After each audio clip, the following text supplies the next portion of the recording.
Bloodborne. Hope you're doing well. It is Sunday night, now Monday morning. And we are at the end of the main game here. Well, at least the story. Last episode, we had a little story time at the beginning, and we showed Eileen's story if you choose to assist her in her fight with Henrik fairly early in the game.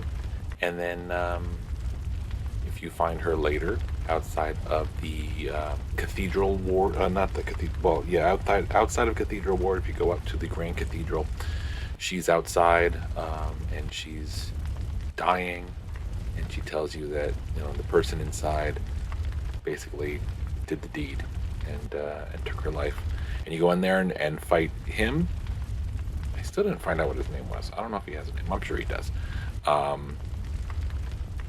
If you defeat him, you get a couple things and talk to her after that, and she gives you the Hunter Carol Rune. So we don't have that in this account because we instead let Henrik kill Eileen. So that was the end of her story for this run.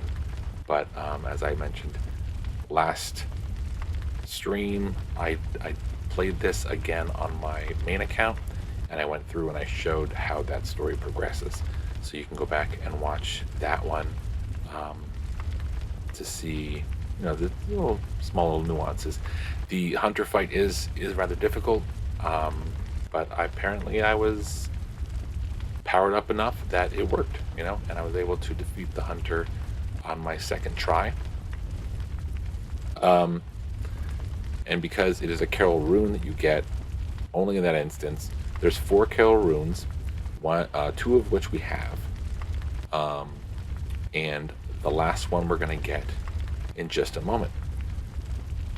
I just opened up the game and I realized I was only about 12,000 echoes away from doing a level, so I went into lecture building right before this, and let's see if this is enough. Very well. Hopefully it is. Oh, it was 58. Darn it. Oh, it was close enough. Well, you know what we're going to do?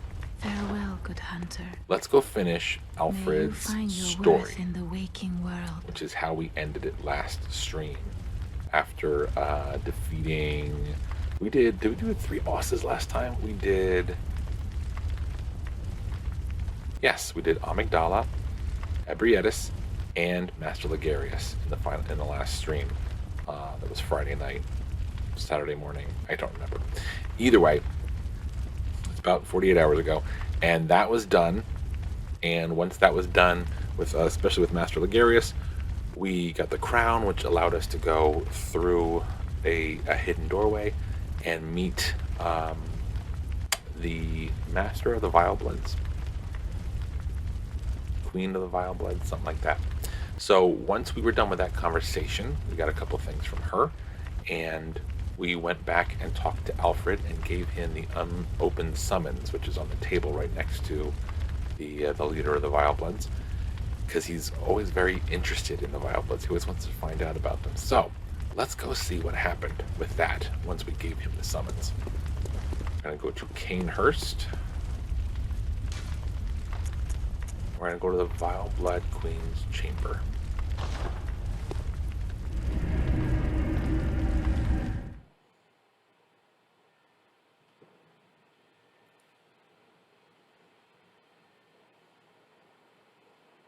Master, look! I've done it! I've done it! Smashed and pounded and grounded this rotten siren into fleshy pink pulp. There, you filthy monstrosity! What good's your immortality now?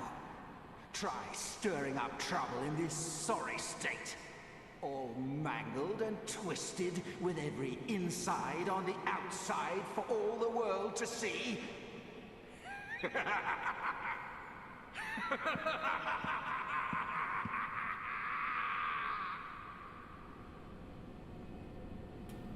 So Alfred has avenged the Vile Bloods here. Here's the former head of the Vile Bloods, literally, and what's left of her.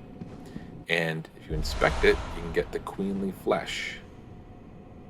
Now, one thing you can do with this is you can go back to the arena where we fought Ebrietis, and we could actually, if we wanted to, we could bring her back to life. The Vile Bloods, the Hunters, the League, and one other one that I can't think of at the moment, but we'll take a look in a few minutes. Those are the four like factions of the online part of this world. And so if you decide to play on one of those four teams, basically, then you can pick your alliances and you can use their Carol runes to your benefit when you do PvP or PvE. Well, there's no PvE in here. It's just PvP, basically.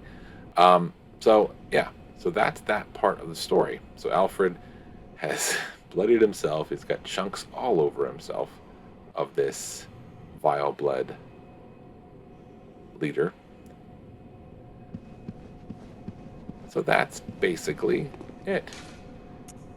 But that's not the end of his story.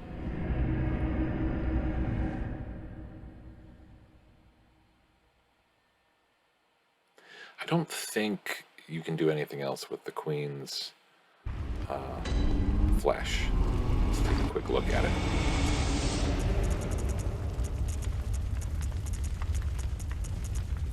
Do we have it in here? It's here somewhere. It's probably in the next one.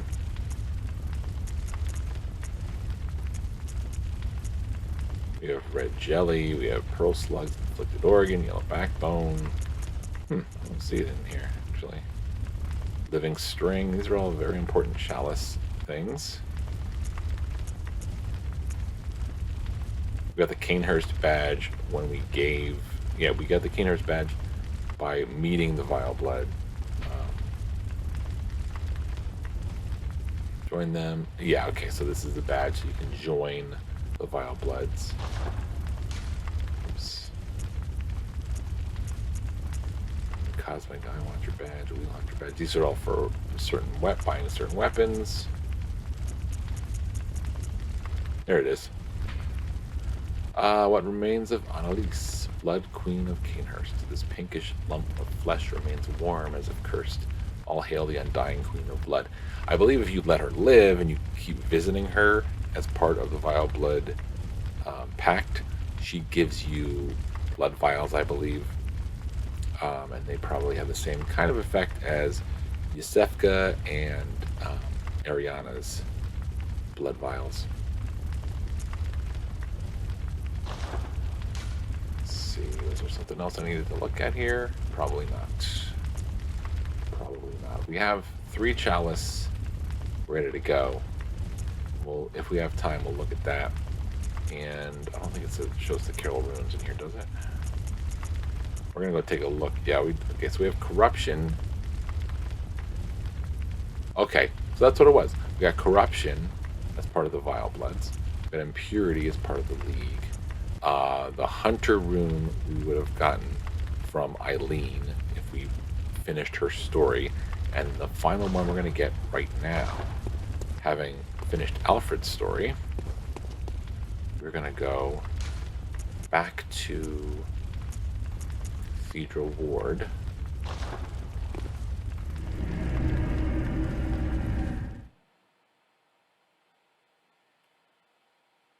And we're gonna go back to where we first met Alfred. Just gonna take me a quick second to remember the exact path, but it should be pretty much heading to the left outside of Cathedral Ward and down and around, I believe.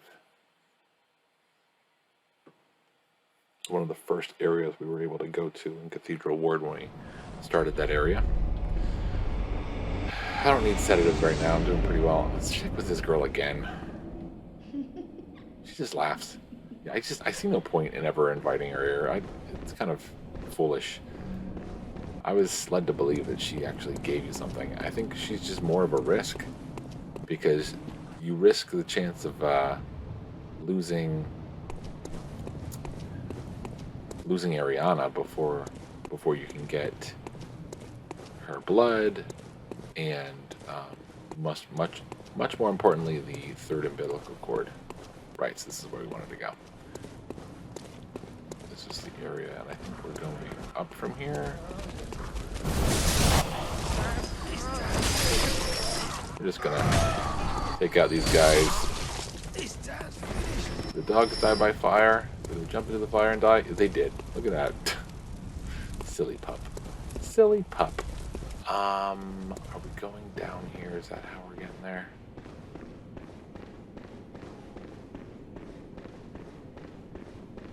I apologize if I end up going the wrong way, but... Oh, shoot. No, wait. No, it's not down that way, though, is it? No, it's not. We did this last time, and I think when we were trying to find Alfred.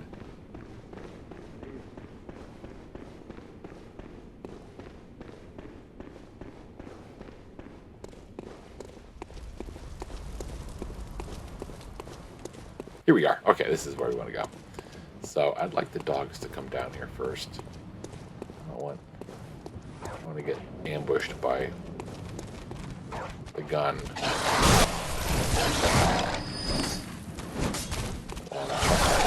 Take care of these little puppies. Hey. Good job, you survived one hit. Alright. Let's deal with this fella.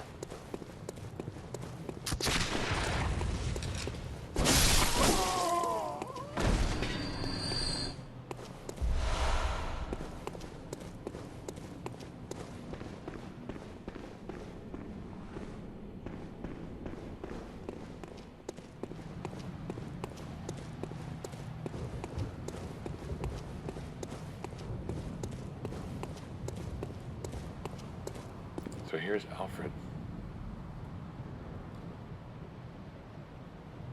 He has perished somehow. There's the crown, I guess. And we get the final Air Rune Radiance.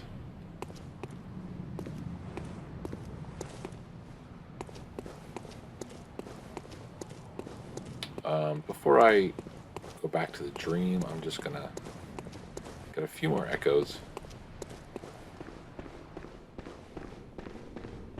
Let's see. Quick look over here. Oh, we already got these guys. And what's over here?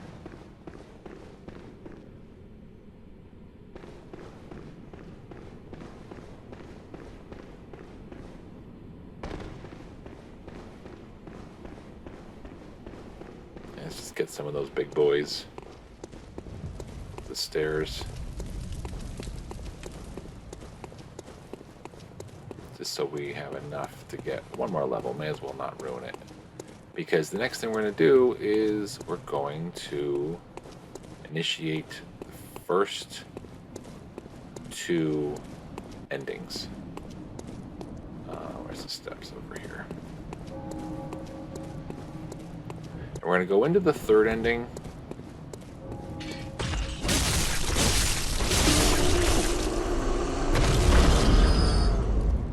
One more.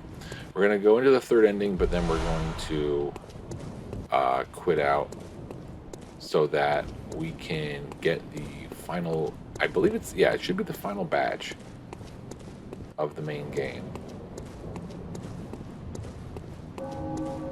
So that we can start buying the rest of the weapons for the Weapon Master Trophy. No, we already have the Weapon Master Trophy. That's to upgrade a weapon fully.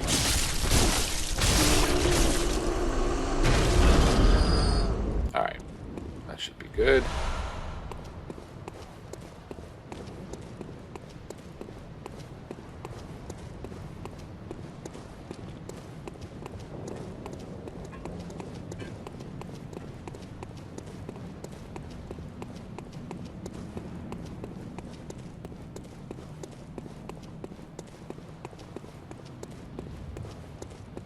Whoops. I went too far. Yeah, we are crazy OP at this point.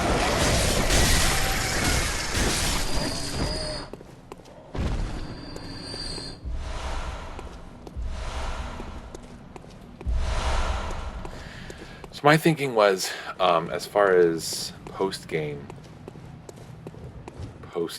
game, whether to do the DLC or the chalices, I went, as I mentioned on Friday's stream, I went back and looked at my main account and how I progressed through, and I, probably because the references I was using, the guides I was using, the guide that I used to complete the game from start to finish did not include the DLC. So I think that was probably part of my reason, or completely my reason, that I did the main story, I did all 3 endings, and then I loaded up the save again and went through and did all the chalices. And then I don't even think I didn't need to do the ending a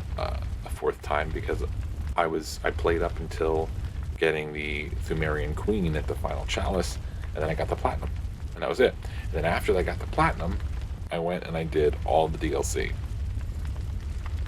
which isn't crazy long, but it's difficult. It's a lot harder than the main at game. the foot of the go. Very well. Let me stand. Okay, so we do eventually want to get to 50 vitality, 40 strength. I think we want 30 skill or 30 endurance. I'm not entirely sure. So for now, I'm gonna put a point into vitality. It's gonna leave us with a lot less blood echoes, and that's fine.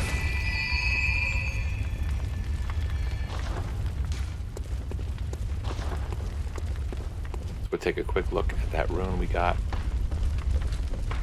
but not much else is going to get changed here. We're going to stick with the 10% HP boost, the 15% stamina boost, and then I put on Great Lake to have all damage reduction at 4%. The only thing that we're going to do at this very moment is fight Gehrman, who is basically your classic hunter, but super powerful, got a bunch of attacks, but mostly what he does is he shoots, he uses his big giant scythe, he jumps, he melees, and he's got a few other buffs, but you don't have to worry about fire, bolt, you don't have to worry about arcane or anything like that, so we're just gonna try to make it easier on ourselves by just kind of preparing for just a hand-to-hand combat kind of fight. The Radiance Carol Rune gives you a vial HP recovery up, and I believe this is mostly for like online play. It works better with that. Supposedly, the only single player Carol Rune that's useful at all is Hunter, the one that we don't have, because I forget what that gives you. It's not here in front of us, unfortunately, but it gives you something that was like, seemed like it was really good. It was a stamina boost. Yes, it's a 15% stamina boost, I think, which, I mean, we have that already, so all right. They're not Carol runes. I've been calling them Carol runes. All of these are Carol runes. These are oath memories. Okay. Boost max HP during co-op. Continue to heal near death. +1. So I think this is probably the best that we can get at the moment. So we'll stick with it. Our Sark leader is fully upgraded. we're gonna, of course, go back to the cannon here. We can try to use the cannon on Gehrman. There's nothing wrong with that. But the best thing with Gehrman is viscerals. If you can get him parried, and it gets harder as the fight goes on in his phase 2 and phase 3. But the best thing to do is parry him. His attacks are very, very telegraphed. So you can always get in. As long as you can time it right, you can get your parries in, especially in phase 1. So you're gonna do fine with that. Bolt and fire kind of work the same on him. So we'll keep these, and of course we have these sitting there, ready to use whenever. So we're actually pretty good, pretty set up for the fight. Go ahead and put the hand cannon, thing back on. Yeah, again, the cannon is excellent for massive damage. Best used at the end of a fight, and we'll see how it works. For now, we are going to set up for the first 2 endings here.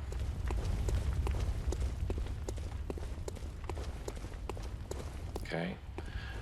One quick thing I'm going to show you. Of course, we do have. Is it in? No, it's in. Yeah. Oop! I just saw it. We have all 4 of the umbilical cord pieces. We only need 3, and we're not going to eat them now because that would completely change the fight we're about to get into. There's 3 different endings. One is very simple, very quick, very easy. The second one, we fight Gehrman. The third one, we eat these, all 3 of these, and fight Gehrman again and win again. And then it will initiate the final boss fight of the game. The secret final boss fight, I guess you could say. And we will be showing you that, hopefully, if I can get through the Gehrman fight. But we will not be completing it. So, that is there. Again, here's my stats. We're at level 99. And we are going to exit and save on the USB. Again, this is my secondary account. I do not have PlayStation Plus on this account. Having a PlayStation Plus account, playing this game, and doing this kind of backup save method is so much easier. It's a whole lot better. If you have the opportunity to, definitely do it that way. Because right here, I could simply do this, upload, save data onto the cloud, bing, bang, boom, done. And that's it. But for a non-Plus account, you need to go and do this, as we've done many times. So we are going to save to the USB, because what happens is, I think I started saying this, but maybe didn't finish my thought. As soon as you get any of the endings, it immediately puts you right into New Game Plus. So we are going to have to return to this backup save 3 times, possibly 4, or more, all depending how many times we lose to Gehrman. That being said, I'm probably not going to sweat it if we do lose to Gehrman. I'd rather start the fight the same way each time. I'll say that much. You get the upper hand if the fight starts out the same way each time. When you start a boss fight, and if you die during a boss fight, and then you break through that fog, I don't remember what they call it in here, and reinitiate the boss fight, usually the boss is like ready and about to jump on you, and he usually gets a couple of hits in before you can even set yourself up to start fighting back. So by doing this method for any boss fight, you give yourself the upper hand at least, and a little bit of an advantage, and you can pre-plan certain things. So it's definitely useful either way. But for this, you must. If you want to get through this entire game in one playthrough, you must back up your save before you do any of these endings.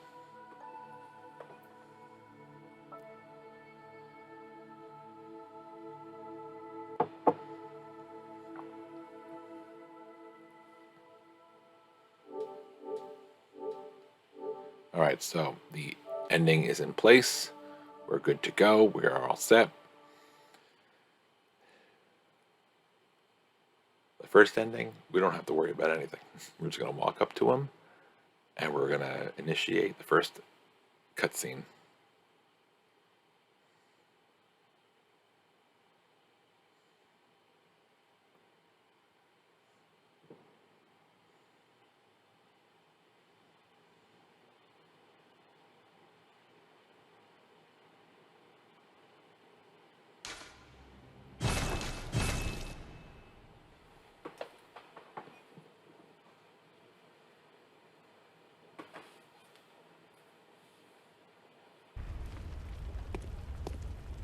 Okay.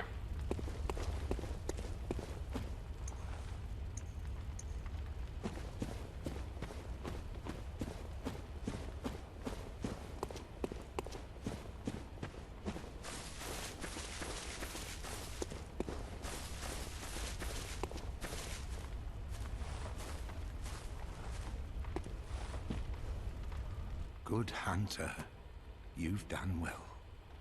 The night is near its end. Now, I will show you mercy. You will die, forget the dream, and awake under the morning sun. You will be freed from this terrible hunter's dream. So the choice is submit your life or refuse. Submit your life, you initiate the first ending. Refuse, you'll start the fight with Gehrman. Farewell, my keen hunter. Fear the blood.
Farewell, good hunter. May you find your worth in the waking world. That's the thing she said to us every single time. So there's Yharnam Sunrise. The easy ending.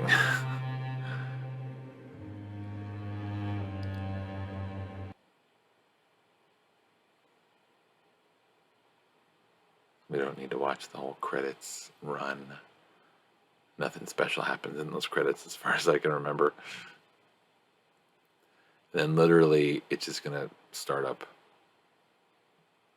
New Game Plus, as you'll see in just a second here. Yet again, Gehrman's looking at us. Good. All signed and sealed, as he said. Okay.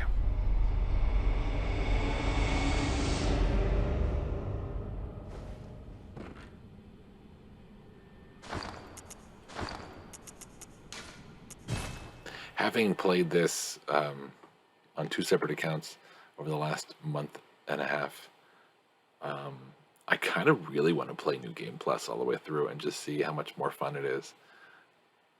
I'm really having a great time playing this game for the second and third time at the same time.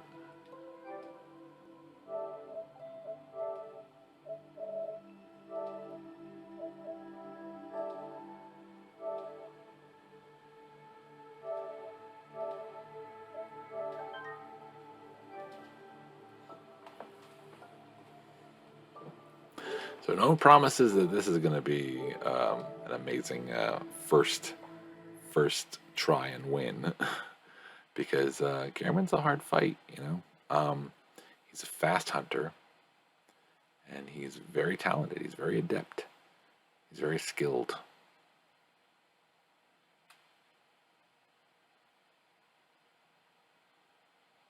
So we're going to do everything except we're going to pick Refuse. And then we're going to have to fight him. And then if we succeed, then it is going to give us our second ending and then put us back into New Game Plus again.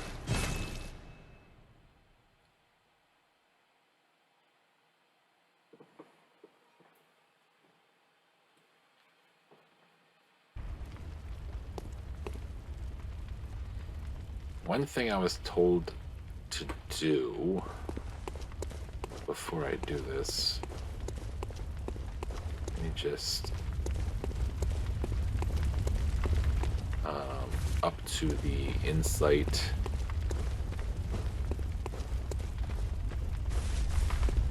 market.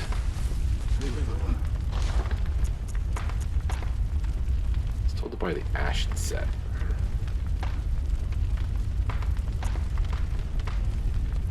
It's got, don't know why. I think what we have is actually better for a lot of the stuff,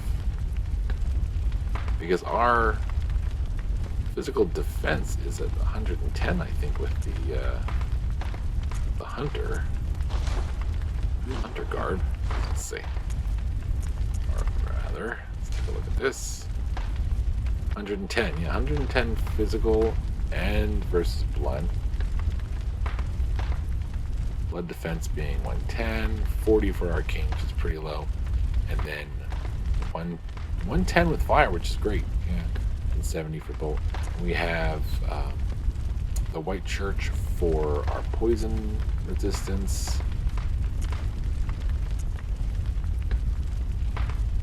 That's pretty good on bolt. And we have the Choir for arcane. I never really quite understand the difference between damage reduction and RES. Wouldn't it all be kind of under the same thing? It's resist it. I guess resistance means there's so many points of poison coming your way, and you're resisting the first 46 points of it, maybe? I don't know how it works. And then Henrik is good for bolt. Really good for bolt. So yeah, I don't see the point in buying this. 110, 80 for thrust, 70 arcane, 50, 70, 25, 45, 60, and then 70 for beasthood. Maybe it's just the highest beasthood. I don't know. But just in case, I'm going to buy him anyway.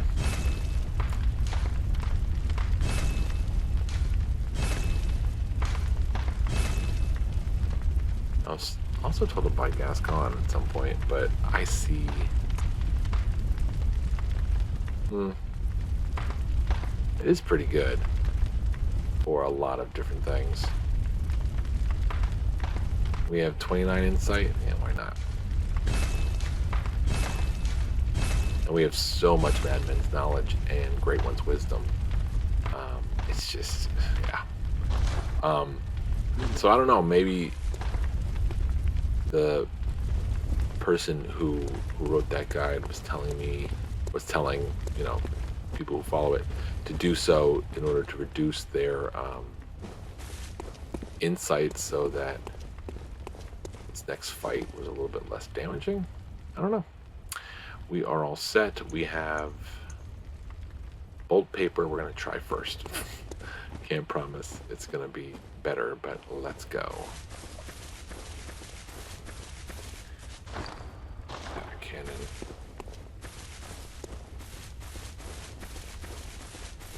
And I think I'm going to do blood bullets from the get-go. Good hunt now. You will die. You will be free from this.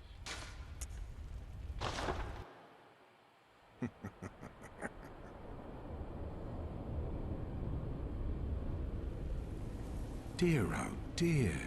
What was it? The hunt? The blood? Or the horrible dream? No matter. Oh, it doesn't matter.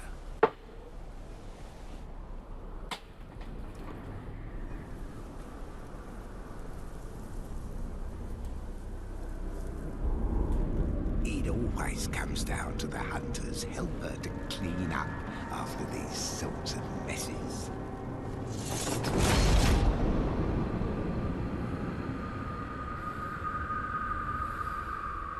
Tonight, Gammon joins the hunt.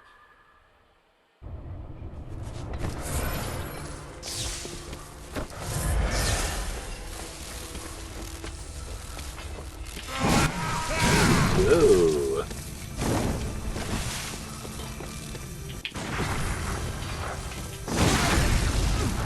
Ah, see?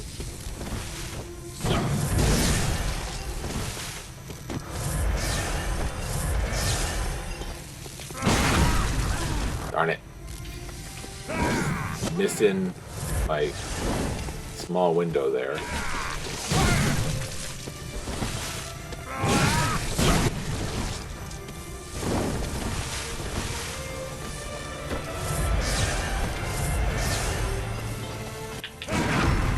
Finally.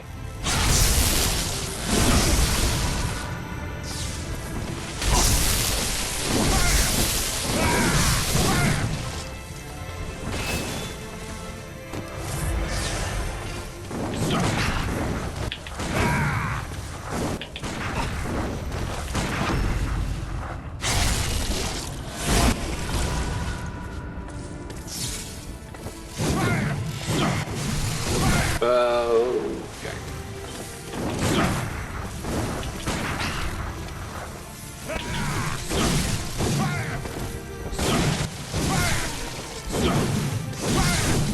Alright, let's get with this so we don't die.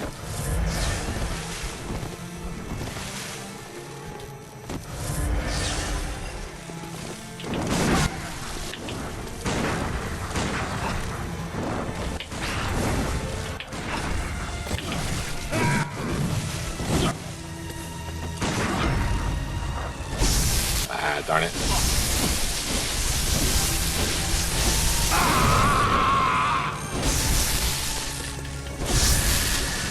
Okay, now he's overpowered. Let's go ahead and switch to the cannon, which is not that. See what that does. We have to do this.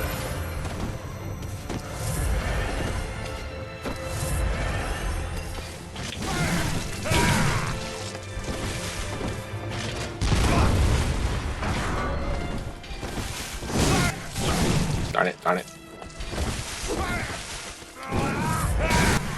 Yeah, I gotta watch out for that. Trying to get away enough to heal fully.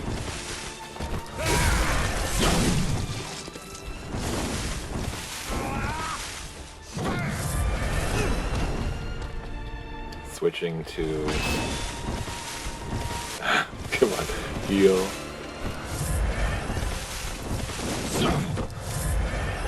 Alright.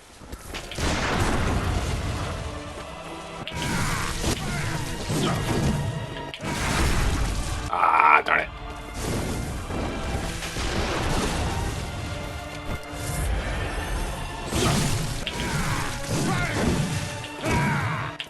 Oh, darn it, I'm out of bullets. Shoot. Okay, well, we got him down pretty low. Let's reload that because I used up a lot of resources there. I healed a little too much, but I mean, you have to keep your HP high. So let's go ahead and turn that. Close this up.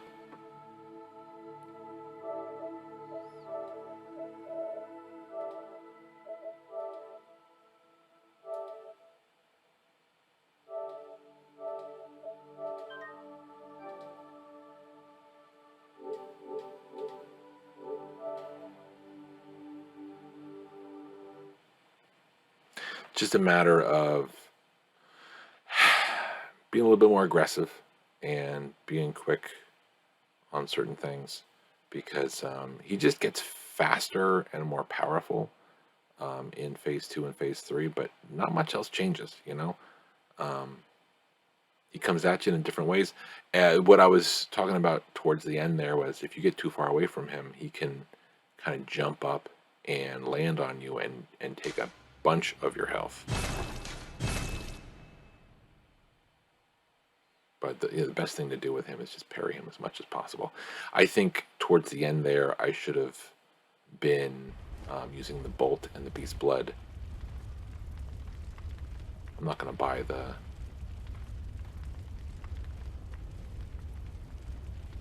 I don't know. I don't think it matters. I really don't think insight's going to matter at all. Yeah. It would be nice to have more. You know what? Why don't we do that? Why don't we spend it on bolt?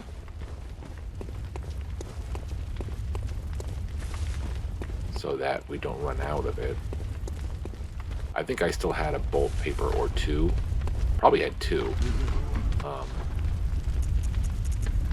left over. Let's go for 4.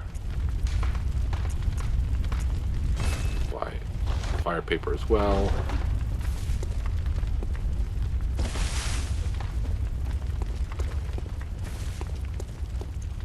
And beast blood 3. Yeah, I mean, that should be enough for now.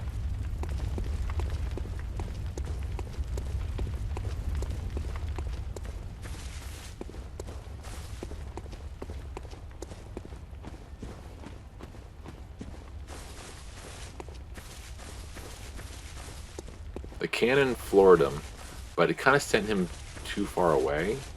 So if we can possibly parry him enough and get viscerals on him faster without wasting too many bullets, we might not need too many more blood bullets. Good happen Eve.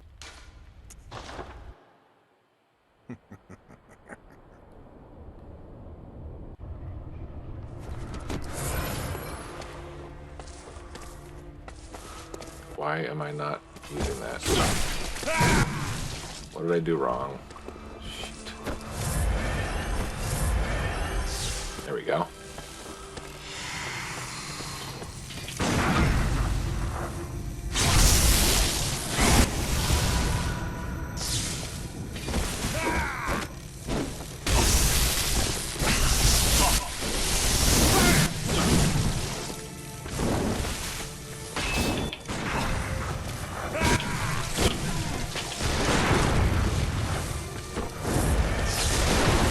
Don't be afraid to use these.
going to try the approach where we don't worry about parrying in the second and third phase. Stay on him. Maybe not in front of him necessarily, but...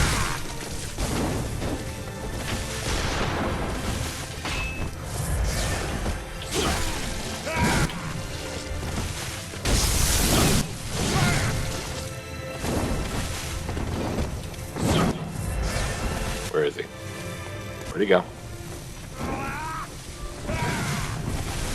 There he is. Where are you? Come here. Come here, you. Ah, shoot. I can't find him. Where is he? There he is.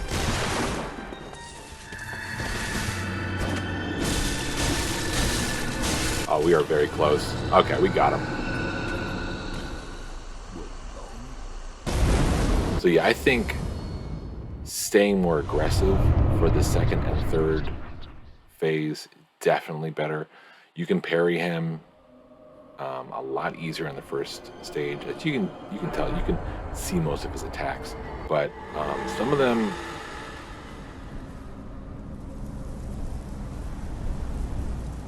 Yeah, that's normal. Yeah, okay.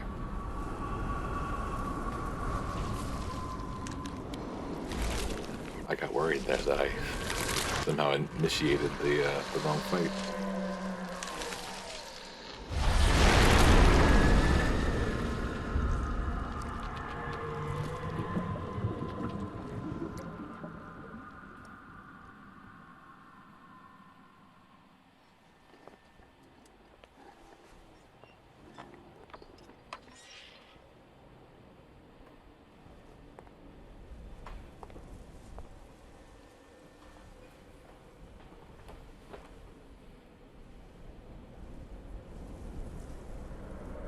And so, the hunt begins again.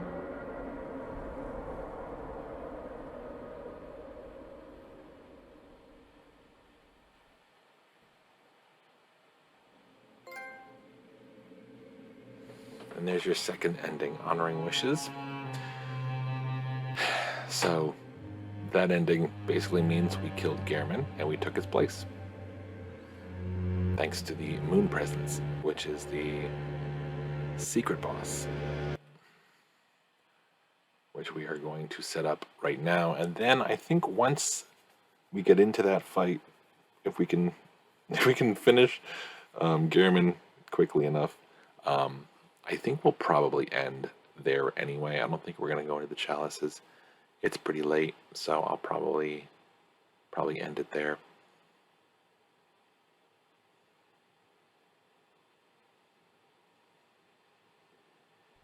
Good.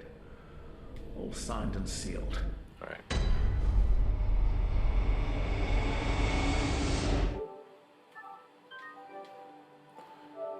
One more reload.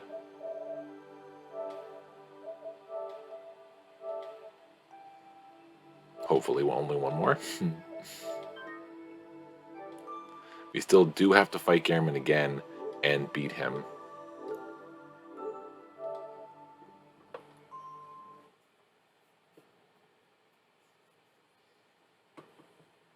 And we will still get the, is it Old Hunter's Badge? Is that what it was called? I believe so. We'll get the badge after beating him, and that will allow us to buy the last few weapons that we need to buy for the trophy. And then we will finish the Moon Presence pretty much last. We'll probably do that for our platinum. It's a fairly easy fight, to be honest. There's some neat little neat little tricks to it that if you're fighting the Moon Presence and you don't know about those tricks, it can be kind of a scary fight. You're like, what the heck's going on? I don't understand. But as long as you understand what the Moon Presence does and how it fights, and its kind of attack tactics are, once you get a hold of that, you'll be able to win the fight pretty easily without worrying too much about your health.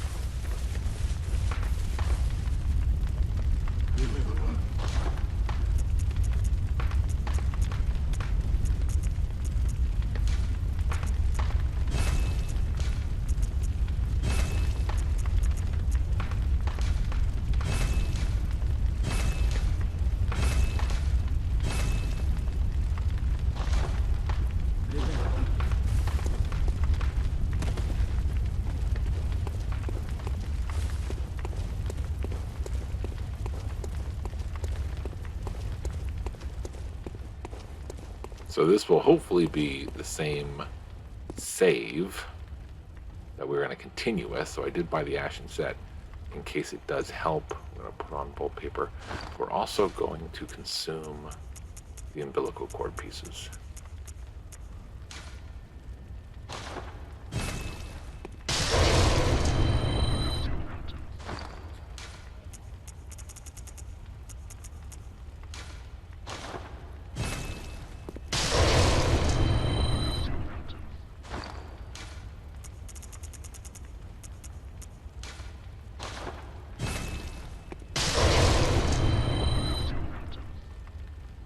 So that happened. Not much is different. And here we go. Well, here's hoping this is actually successful this time. Because I've proven I can beat him. Good hunter. Just haven't. And I remember struggling beating him the second time.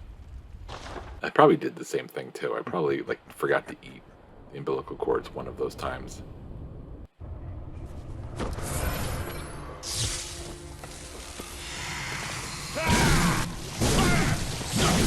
And he really gets you.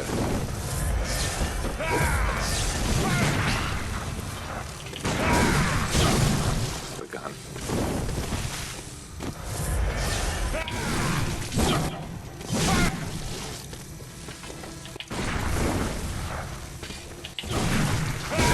Every single time I think I got him dead to rights for the parry.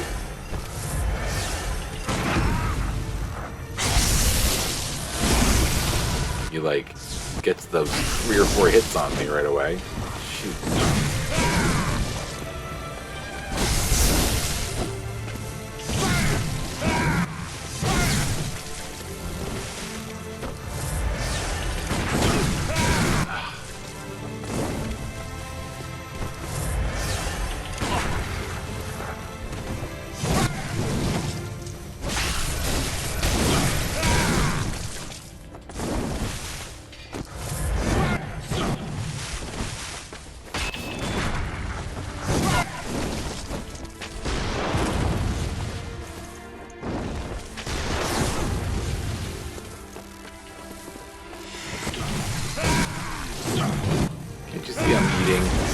Don't disturb me while I'm in my middle of a meal.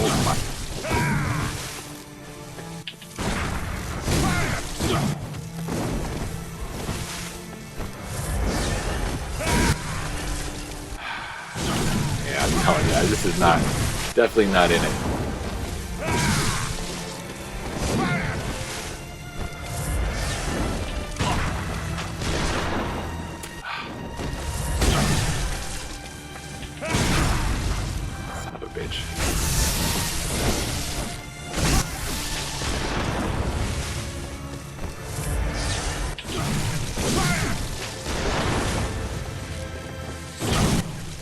Every single time I think it's parry window when he lands his attack.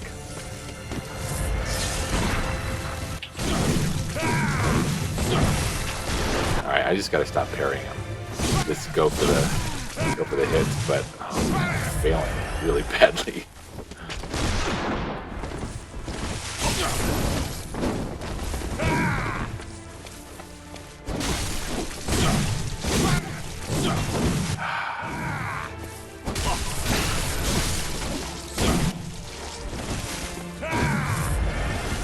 Three blood vials left. This is not going to end well. I'm like nowhere near him. This is really embarrassing, this one.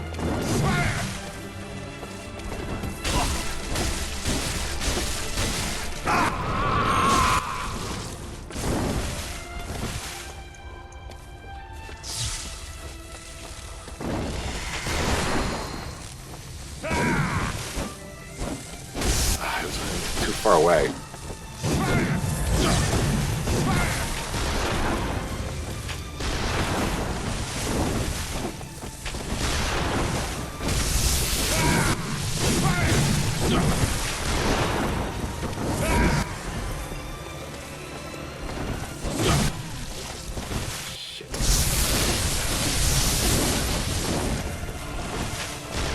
I got enough. Let's do it.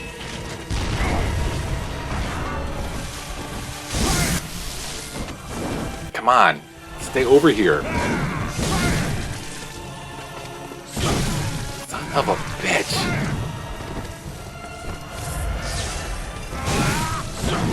How does he always get the upper hand? I hate it. I'm out of blood vials. Well, this is the end of this. Get him. I got him. Oh, thank God. 45 insight. Holy crap.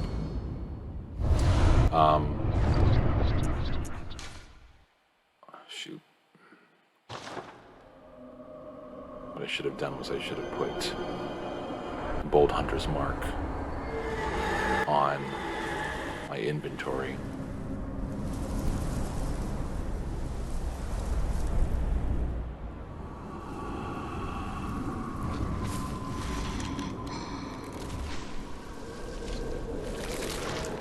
So you can see it's the same cutscene until right about now. That's why I was worried at first, because we've eaten the building boards.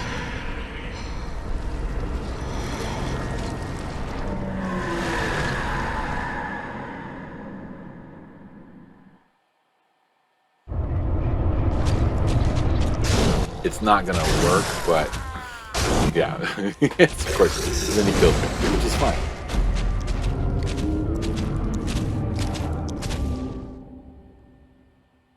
Because now we'll be back in the dream, and we don't have to do anything. We don't have to worry about it. How many echoes did we have? Like 2,000? Yeah, it was nothing. And here we are. So, yeah. So what we will do, I'm going to need some echoes, so I'll need to do a little farming. So next time, which will probably be in 12, 15 hours or so. Well, yeah, no. Probably less than 12 hours, actually, because it's fairly early in the morning now, and I only have until about 3 o'clock p.m. to play. I will do a little bit of farming, and then we will do 1 or 2 of these chalices, and then we will start the DLC, and then eventually the chalices will all be complete, the DLC will be complete, and we'll go and fight that moon presence one more time. So that's it for now. 53 insight. We have a lot of insight. We're definitely going to use it. We're going to buy those, both those outfits, buy some bolt paper, buy some fire paper, and like I said, farm the lecture building so that we can get at least enough that we can afford the Chalice Dungeon, blood vials, and a couple other things. So that's the plan. Hour and 13 minutes of the stream, and we got 2 of the 3 endings. We don't want the 3rd ending yet. Let me just show you. I really don't know exactly what weapon it is, but at this point we should now be able to see all. I think it's the burial blade. I think that's the one that Gehrman has. Yeah. So the next step is, as far as these weapons are concerned, in order to get the trophies, we're going to have to actually buy each one of them that we haven't had in our inventory yet. So things like the saw spear and the rider palash, nitrous, those we don't need to worry about because we've already collected them.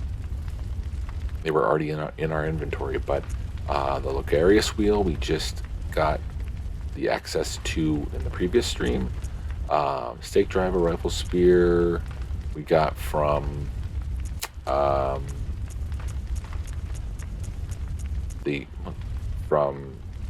Jura, I think, right? Wasn't that his badge? Give us certain things that, like, some of the two-handed weapons that also fire. And the Shikage we probably got from the hunter badge, because the hunter that battled Eileen had the Shikage. And some of these other ones, like the threaded cane and the hunter axe, were available to us from the start to purchase. So, and then there's the sidearms. Also, a lot of these sidearms weren't opened until we killed Jura and a couple of the other badges that we got. So, oh, and also we have Alfred's. Well, I guess not Alfred's whole outfit, but we have the gold Ardio, which is supposed to be really good, isn't it? It doesn't look like it. The Canehurst helmet. Canehurst armor. Ooh, that's, oh, look at that. Physical defense 120. It's nice. Gauntlets, the leggings. Eileen's outfit, I guess, right? We another bot. Gehrman's outfit. That's cool. So there you go. Okay, so we will dive into this a little bit more later today. I'm just going to run through probably one or two chalices, unless I run out of time, but hopefully I won't. So, hope this helped. I apologize, it took me 5 attempts to beat Gehrman both times, and the one time I did beat him, I did not consume the proper items before finishing the fight. So, sorry about that, but hopefully this was helpful enough. You know, parrying him in the first stage worked well enough, but it's honestly in that first stage, you just want to rail on him as much as you can, and then in the second and third phase, dash into him instead of parrying him, and then keep locked on him and hit him from behind. That seemed to work best, but he has a lot of circular attacks where he can kind of get you from any angle. But you want to stay on him, you want to stay aggressive, and you want to beat him down. And if you notice, there was 2 points when he went into phase 2 and phase 3 that he kind of stands there and does nothing. We used the cannon on him once, and that worked great that final time, right? I think so. And then we just wailed on him when he was heading into his final stage, and that did the trick. So hopefully that was helpful. Hope it was entertaining enough as I laugh at myself. And hope you can come back and see our journey into the chalices. It's a fun part of the game. It's an extra part of the game. It's kind of like, it feels like the first DLC, but it actually was not the first DLC. It was the post-game bit. But yeah, it's different. There's a lot of new bosses and enemies to fight, and to meet, and to experience. And yeah, the first few chalices should be a lot of fun and very easy. That's why we're going to do probably 1 or 2 of them. And they're also great for farming echoes. You go in there, you get through the chalice. If you beat all the enemies that you find, that you're going to end up being able to level up probably every level of the chalice. There's usually about 4 or 5 levels. So after, I think it's like 6 or 7 chalices that you need to go through, you should be well leveled up. Okay, so we'll look into that later today, and hope to see you there. Until then, take care. Welcome back to Bloodborne.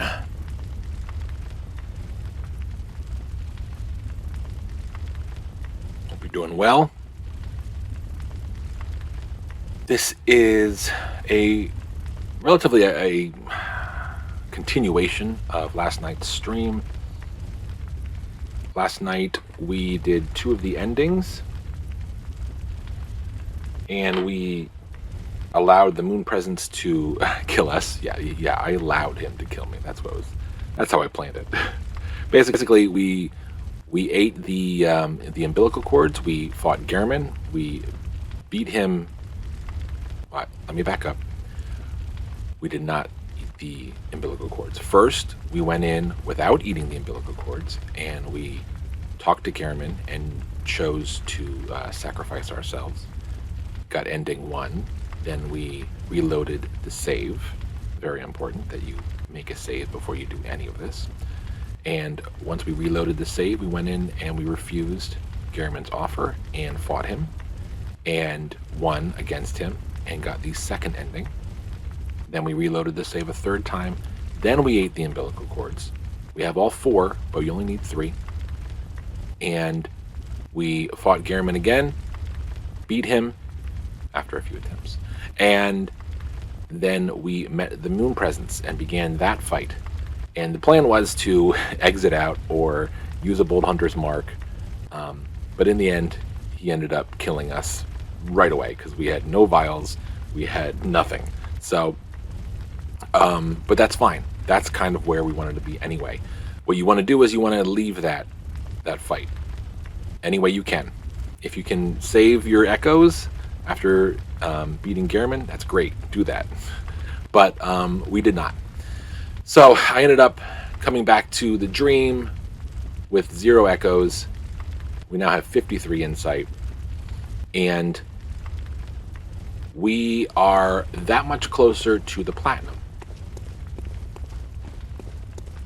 The reason that we want the moon presence to kill us or to get out of the moon presence fight is because we now have the final badge from beating Gehrman, which will allow us to buy 1 more weapon.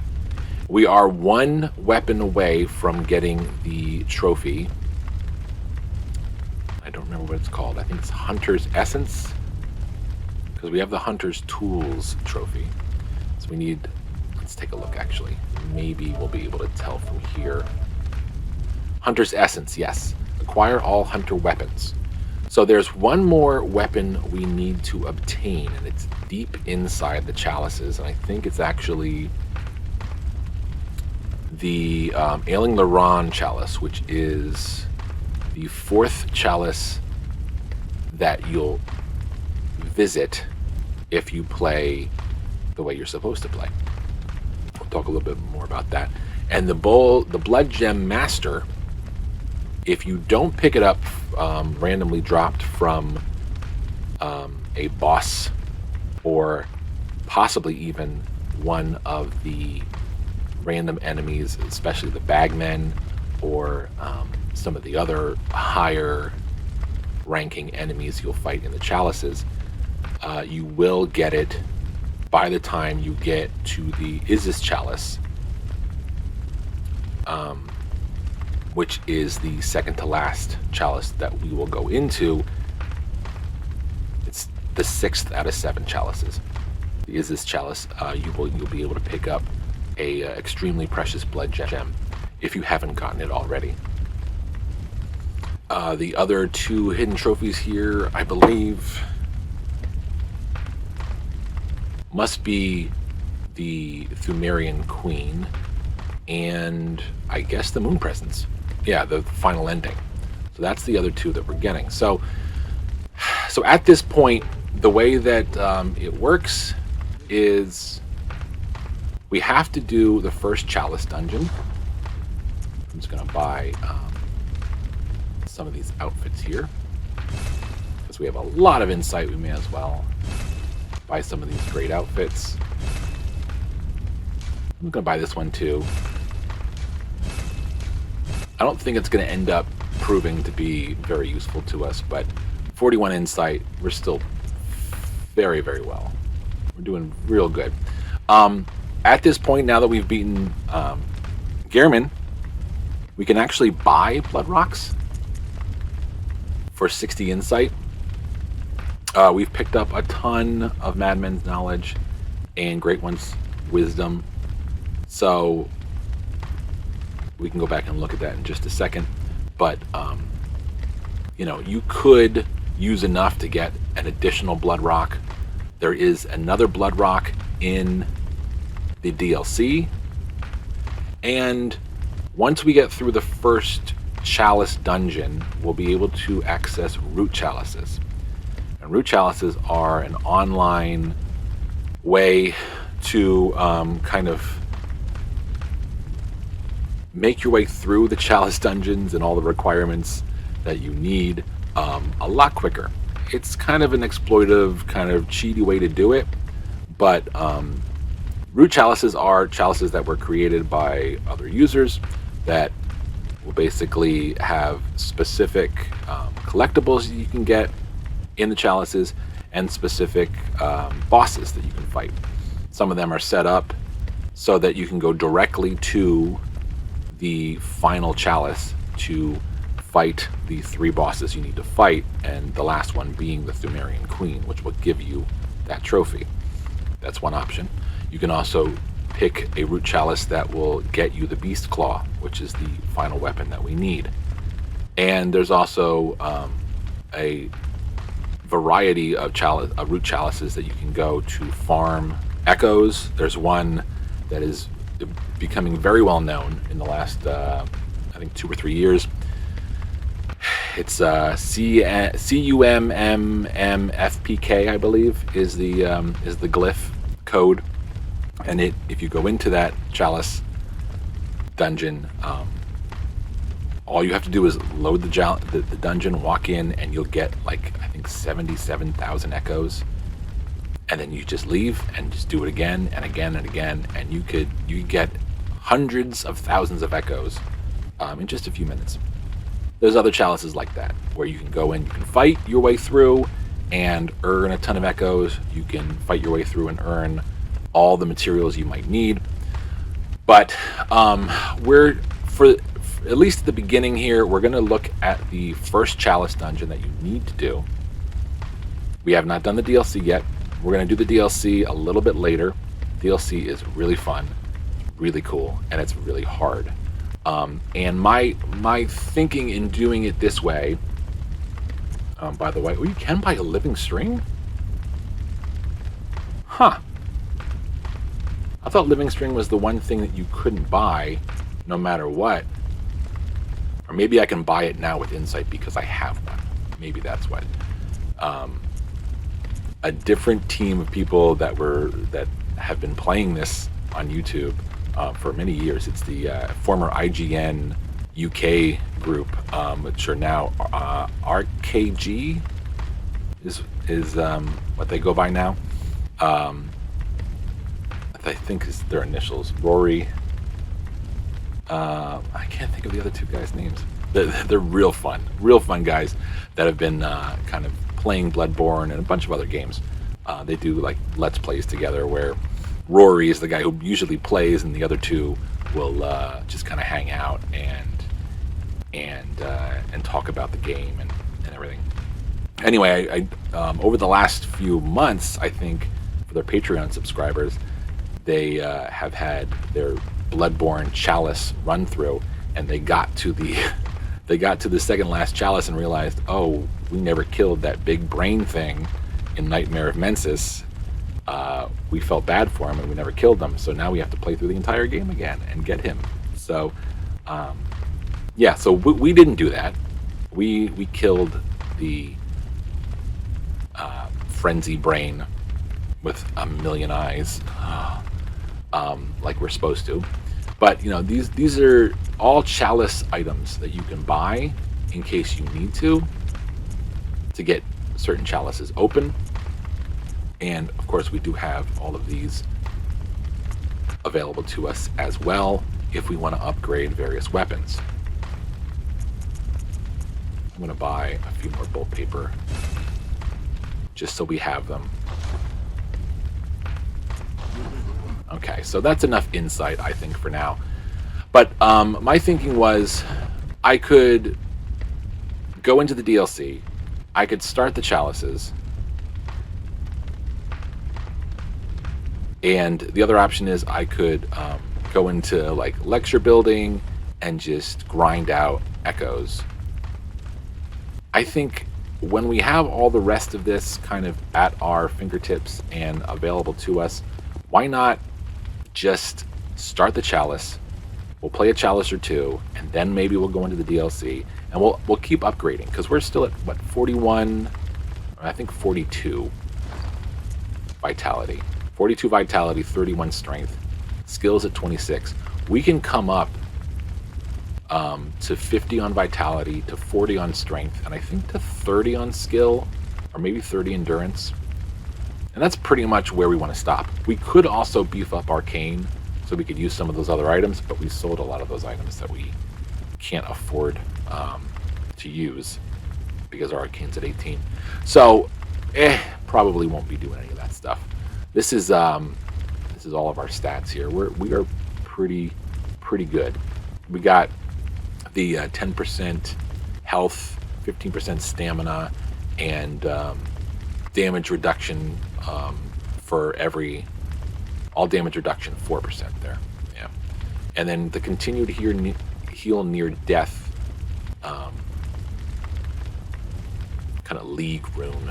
I was calling it the Carol Rune, but they're all Carol Runes. I realized that last night. So that's where we're at. So we're going to start the chalice. And this is for the short ritual root chalice, which we don't have. This is where we're going to actually use the first chalice that we got, the Pthumerian Chalice. I think that's how you say it. Pthumerian Chalice. I believe, if I'm not mistaken, we got that after killing the blood-starved beast. I'm pretty sure. So that is where we can start. Now you need 1,000 blood echoes, and you need 2 ritual blood ones. We have more than enough ritual blood ones. You can also buy ritual bloods, but you're going to get to a point where you're going to need to gather these ritual bloods in order to open up the next dungeon as you play. Hey, Josh! Hey, good to have you here, man. Yeah, I'm probably going to be playing for about an hour. I got to pick up the kids at 3:30, 3:20. That's probably when I'm going to stop. So we'll be doing this just to kind of bust open. Oops, I should have actually done that. Bust open the first chalice and get that going. And then once we're done here, I'll talk about some of the exploitive, cheaty ways you can make your way to the platinum a lot faster. Life has been crazy, so I've been missing out. Yeah, man. Hopefully everything worked out for you. So now the chalice is open. And we're going to go in. So this, as I said, was a chalice that you could have gotten into and you could have started all the way back after we beat the blood-starved beast, which, again, was the only boss that I actually didn't beat. He glitched through a wall and fell to his death. So, unfortunately. So this is a 3-layer dungeon that we need to get through. We need to fight 3 bosses. And in the 3rd layer, we're going to pick up some Ritual Blood 2s. But this is going to be super easy. But I figured this is the best way to get some echoes and start working our way towards 50 vitality, 40 strength, and so on and so forth. Hacks for plats, always good, always good. Yeah, but so these chalices, they're kind of like a post-game kind of fun thing you can do. They're a lot of fun to play with others. And the way they normally work is the first layer, there's a lamp, and then there is where the first boss is going to be. But we have to find the switch to open that door. So basically you get into a layer, you find the switch, you open the boss door and you go in and fight the boss. You can also run around and collect items like ritual bloods, tomb mold, and other things. And then eventually, when we get to, I think it's the third or fourth chalice that we need to go into, we'll start needing to use the arcane haze tool, and we'll have to make some other materials in order to open things up. So we're gonna kind of explore a little bit here, but there's not much we need to worry about in these first 2 layers. As you can see, 1 hit. Yeah, we're doing okay. We're not gonna have any problems.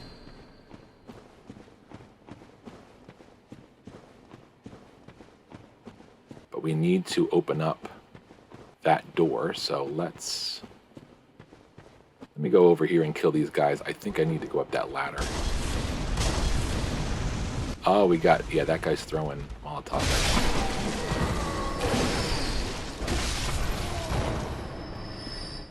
So let's make sure he doesn't get the best of us here. Oh, and yeah, here we are on, we just walked through oil, and he just fell. Sorry for him.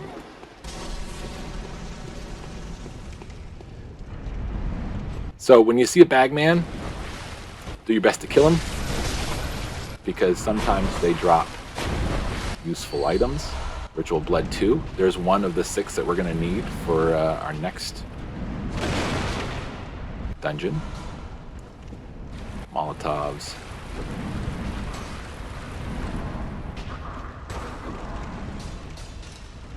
Well, yeah, again, like I said, this is a chalice dungeon that you could get into as early as probably a quarter into the game, probably less. Okay, all right. As with most of these meaningless little creatures, you get ransacked by a whole bunch of them. You could end up having a bad time, so you gotta watch out. I do need blood vials, since I used all of my blood vials on Gehrman. So it's probably good that I'm walking around and looking at all this stuff. Most dungeons have one hidden wall. I don't even know if this one has any, but I'm just testing it out here. And we'll collect these 2 things, and then we will go back. So I didn't write a major amount of notes for this one, because it is extremely simple, and we don't need to worry too much about what we're collecting at this point. Once we get further in, there's the way back up. I need to figure out how to get back up here. Now, they're even dying without me doing anything. Where is... Okay, I guess we have to go a different way then. Let's see.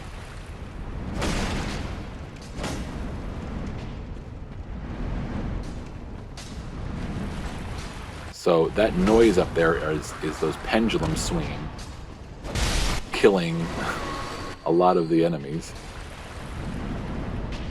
I may have done a bad thing here by going down here. I may actually... Oh, this looks like a way. All right. One thing I will say is be careful walking through some of these tunnels. There is an enemy. Oh, hi. How are you? Thanks for coming. There is an enemy who can kind of creep on the ceiling here, and they will kind of drop down and suck your life away. Let's watch out for that Molotov. And then we'll go back up here.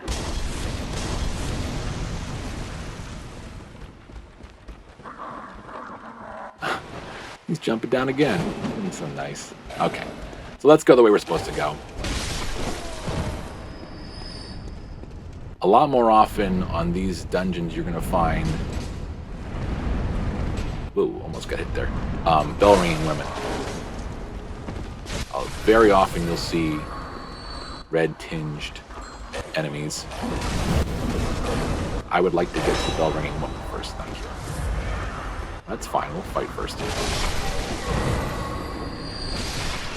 right over here. They're making two run away, yeah.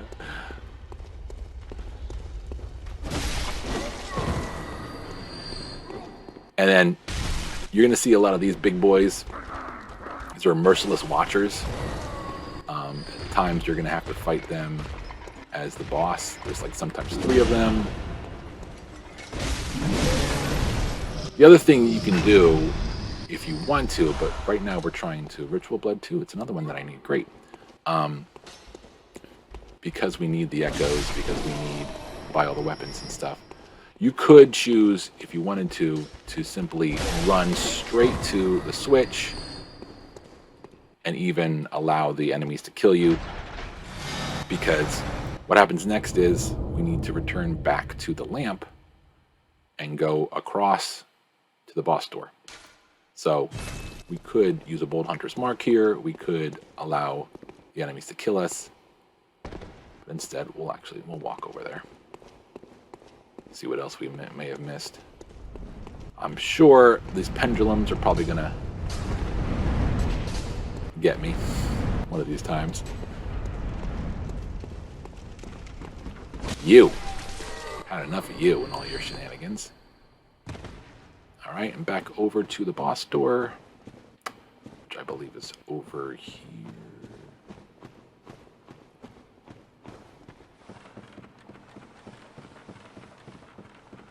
Did I pick the right side? Yes, I did. Okay. So these blue lights mean this is the way you want to go. This is the boss door.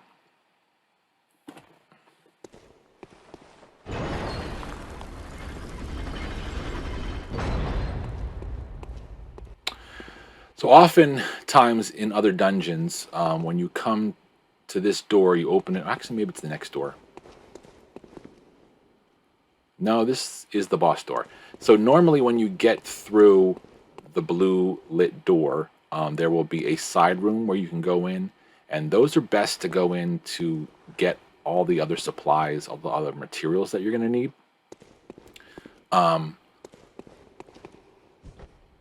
Well, not what I meant to do. Shoot. But for now, I'm just going to set it up because I'm pretty darn sure I have no beast blood pellets. I really used up all my resources in the last fight. Okay. It is what it is. And I have 1 blood vial. So this could end up being bad news. We'll see. But probably not. Now, I didn't set myself up correctly. Okay, Mr. Jumpy. Let's switch to the cannon.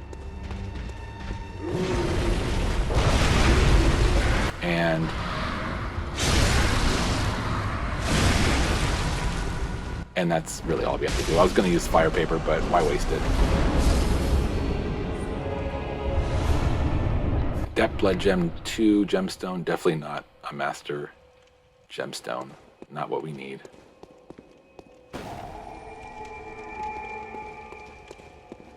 And sometimes these are hidden doorways. But that's the first layer. I know. That's the first layer done of an extremely easy dungeon. Again, if you're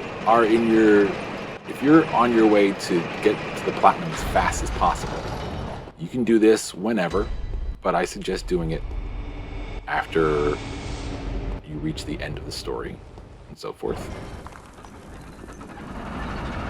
A full cannon, yeah, that's some heavy work. You actually need to upgrade your strength to 20, I think, in order to be able to hold the cannon. Maybe it is all the way to 30. I can't remember. We're there wherever we need to be. So there is the door.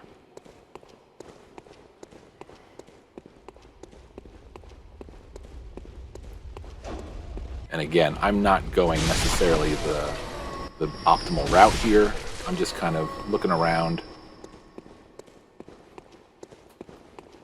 See what else is here.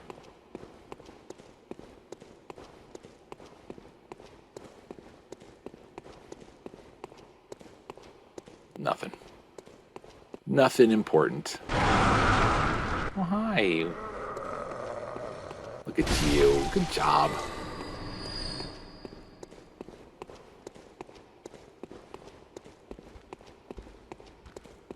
Alright, and sometimes there's a couple people down here, but we have to go up that ladder.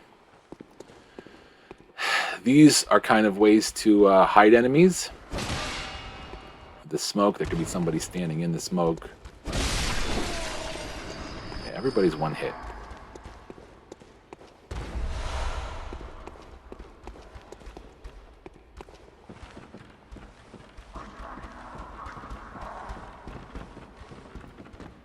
Three bosses to fight in here. Normally, each dungeon's going to have about 3 layers that you need to go through. Let me see what's over here real quick.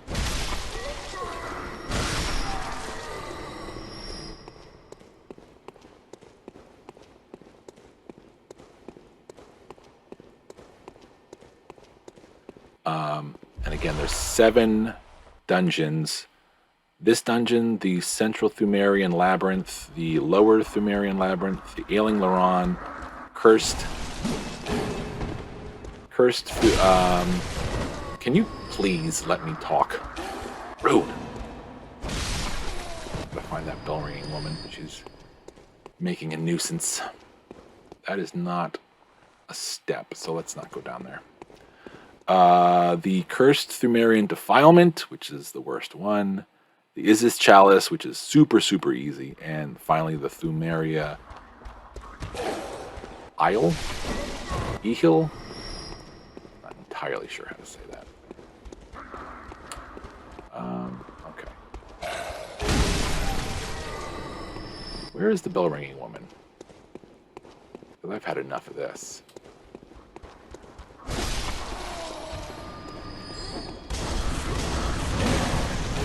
There you are. Alright, so that's the end of that.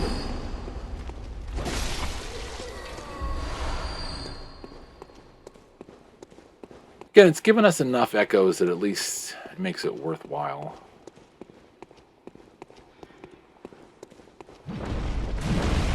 Oh, yes. Everyone's favorite roly-poly.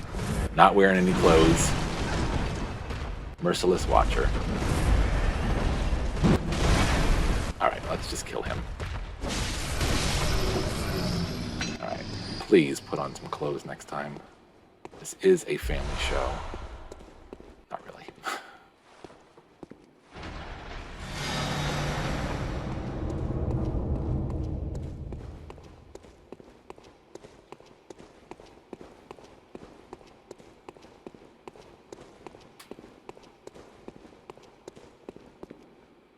What are these lights here for?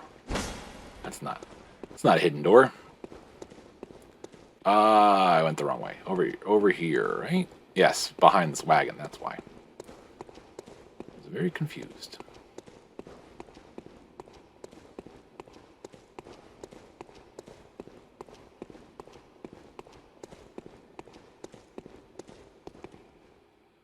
Down.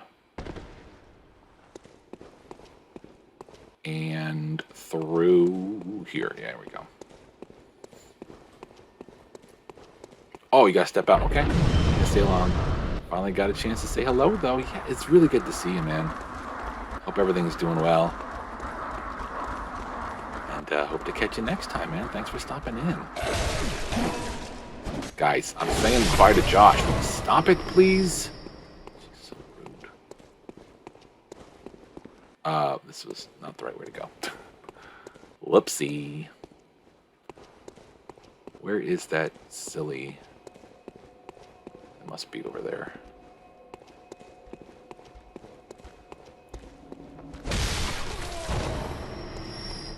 There, here we go.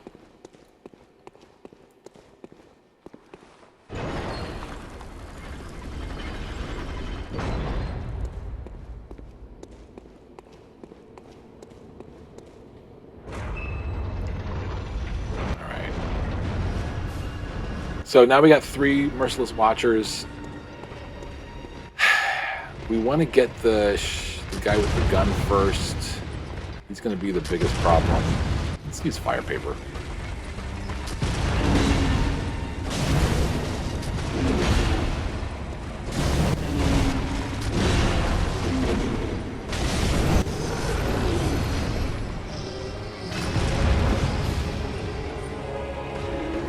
Where's the other guy? There he is. Alright, let's get out, let's get out, let's get out, because we don't want to die just yet. Even though we have one blood vial, now we just used it.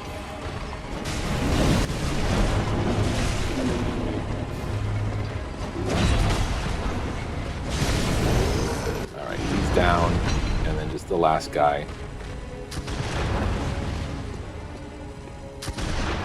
He can get you through the pillar a little bit.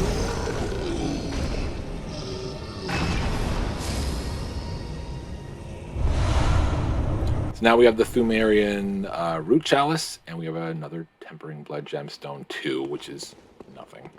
Really is nothing. It does nothing for us. But that Root Chalice cup is what we need in order to access the Root Chalices, if that makes any sense. This is the lamp that we've already lit. Can I use the elevator to go down here? No, I think I went the wrong way. I think I was supposed to go through to the other side here. If there is another side, let's see. Oh, we haven't gone up. That's why. We stayed down here.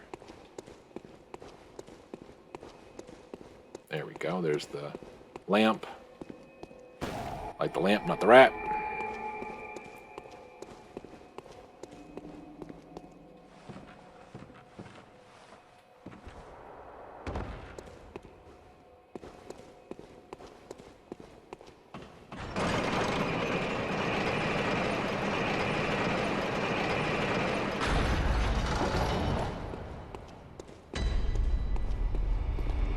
There is the third labyrinth through the door here.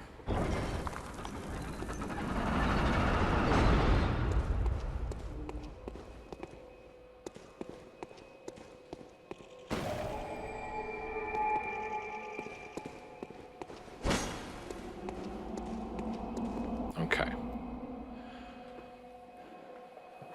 I'm going to take a brief break. I know I said I'm only streaming for a little bit of time, but I do have one thing I have to do.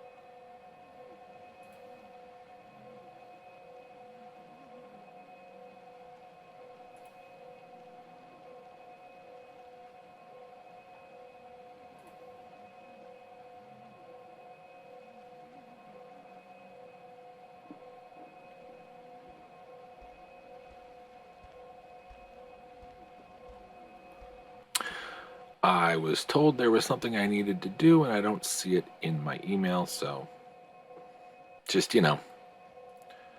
homeowner stuff, family adulting stuff that it doesn't look like I have access to yet, so we are going to continue. As I let her know.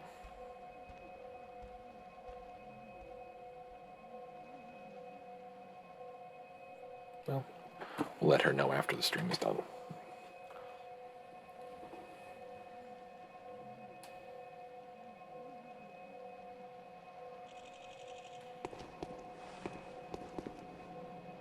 Okay, we'll continue here.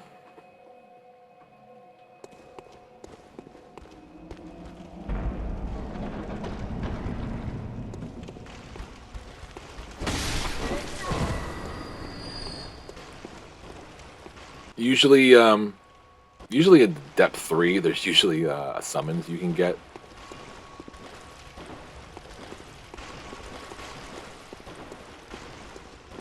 I think this is the boss door.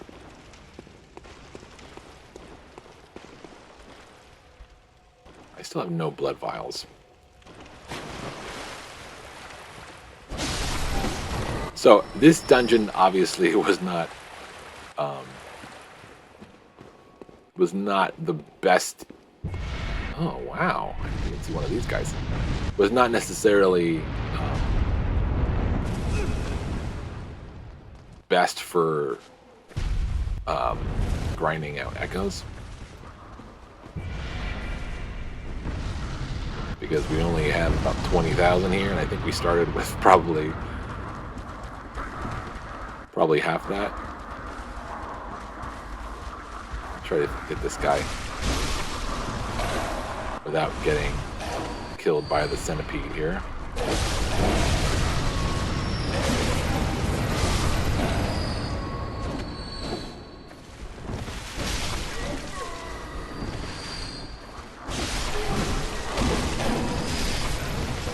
Again, we don't want to waste too much health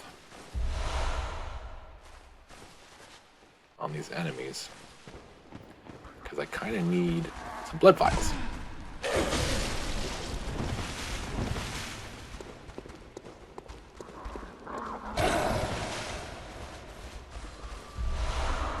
Ritual Blood 2, we need that.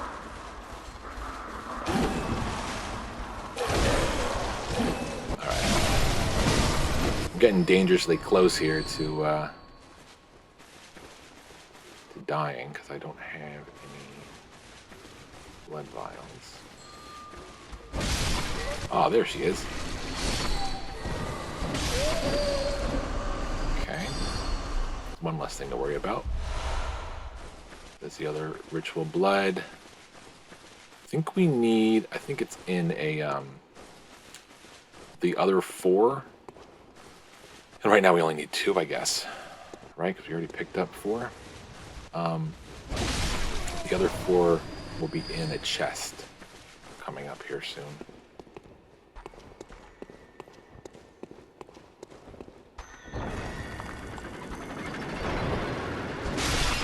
Who's that? It's a different enemy. Ooh, 10 blood vials. Thank you. That was nice. That's exactly what I needed. 2 more blood vials. Very good.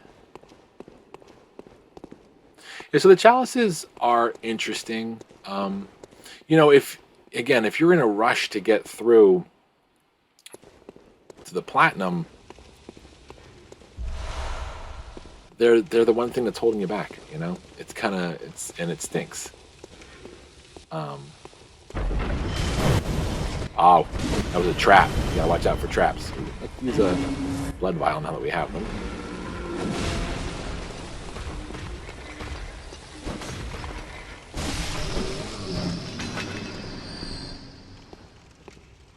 But there are various floor-activated traps. Maybe right... Yeah, that's a trap right there. And this is what shoots it out. It's like a dart. You step on it and it makes it happen. There might be another one in here too, because it's...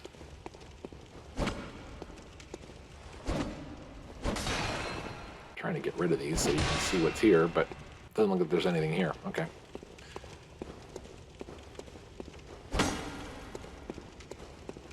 It's always fun to just check them, just in case. These are the kind of doorways that are kind of hidden.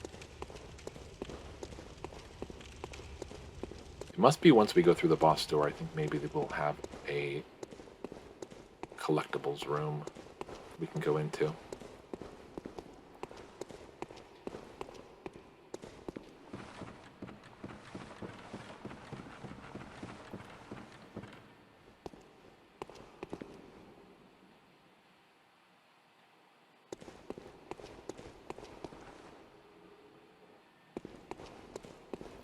we've been in here yet.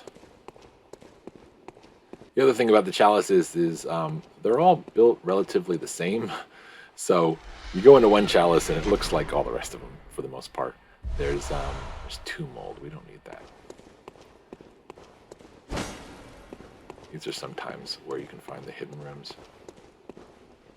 Again, I might be doing this for no reason because there might not be a hidden one in here.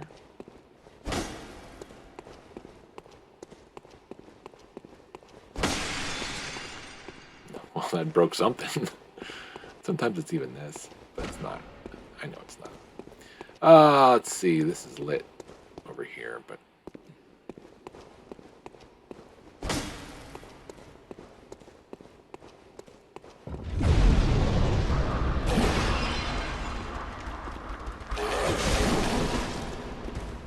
little ambush. Nice. Ooh. Sneaky Molotov, boy. I like it. Alright, this is the actual balcony of the area we've already been in.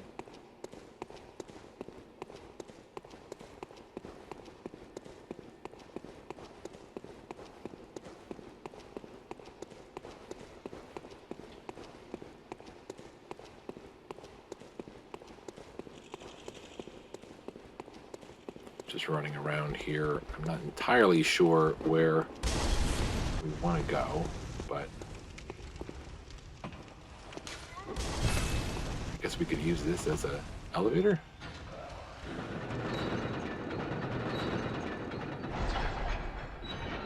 Okay. And let's just find... Is this the door? Actually, let's see. It's not. Let's see what these things are like to kill. I know later on they're going to be a nuisance in some of the other chalices.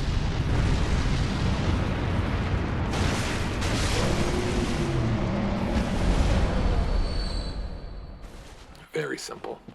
Oh, look what they become. Wow. Ooh, Arcane Haze. That's very useful, actually. Because later on you're going to need to...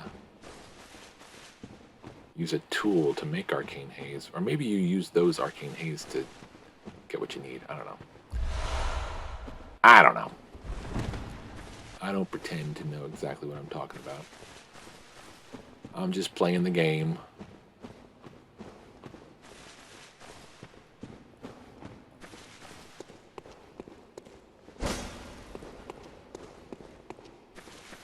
Alright, so eventually we're going to find the door that we need. We probably have Bold Hunter's Marks I could probably use just to... Oh, look at this guy, too.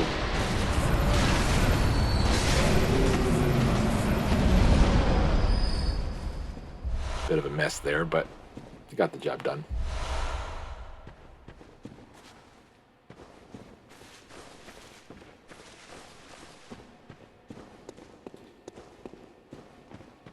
And this ladder will bring us to where we need to go. I thought maybe he was going to get up and fight us.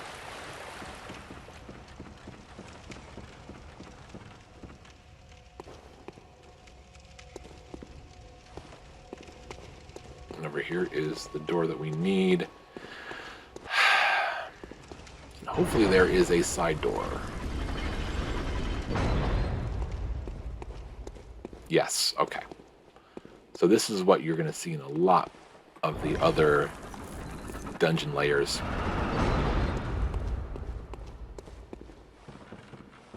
It's always best to kind of clear out the whole area because we know that we need 2 more Ritual Blood 2s. Actually, I don't know if I actually need it anymore. I know that that's what you need to get to the next dungeon, but we may already have them. This guy will probably give us... There's another one. Yeah, so... Let's just investigate a little bit more. Some of these kind of corridors here, there will be sometimes people who will jump out at you, like right around here. Also, there can be situations where there'll be a giant boulder that like runs down through the whole hallway. Bold Hunter's Mark, that'll be useful.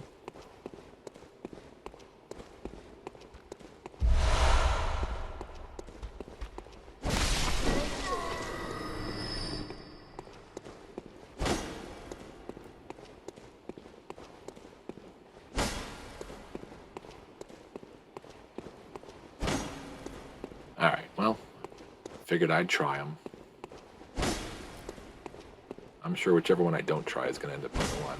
Or there is none, which is totally acceptable.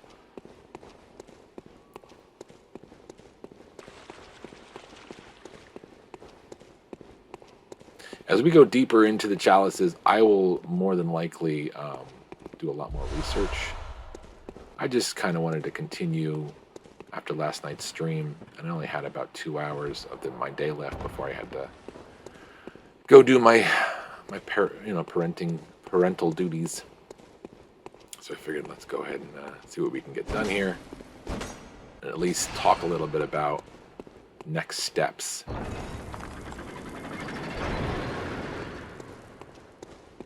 Yeah, here's a trap. So if you see those, get rid of them. What is that? Oh. See, there you go. What is it this thing? Yeah, there you go. If we wouldn't have gotten that, it may have gotten the best of us and killed us. So be careful.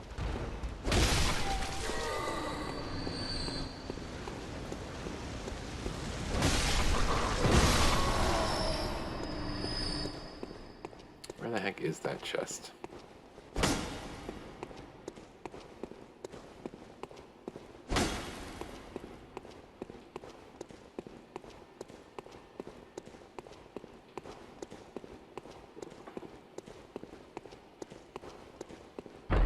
This is the same spot we just came from. Okay, hold on. Is there a ladder? Must be a ladder here.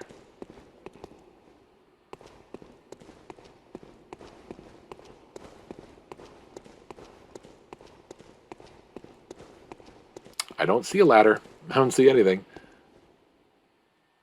Alright, let me see how many ritual blood 2s we have.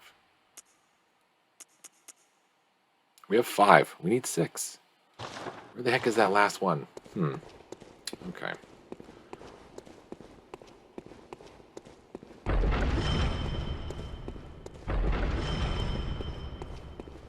Let's just run around real quick, make sure we didn't miss anything.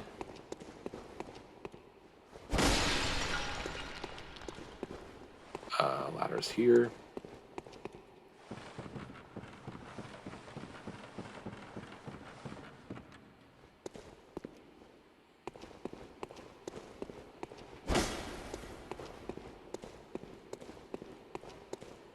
Killed that guy, and I assume we went through here. Yeah, we did go through here.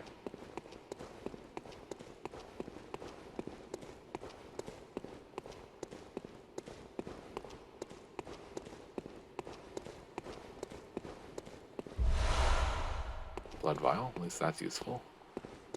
What do you have? 2 mold.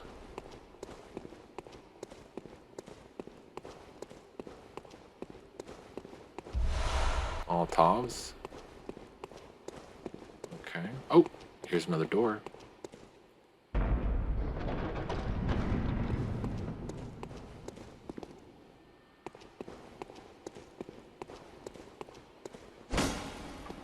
Thought I saw it flash. Okay, what do we got in here? This looks like this might be the room. Or is this the room we were already in? It was the room we already were in. Yeah, if it was the room with the giant chest, it would be down there, so I think we already went through there.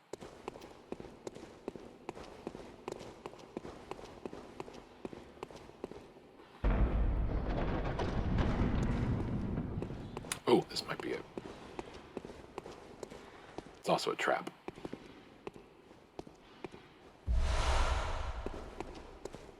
That's what we need. Okay. There we go.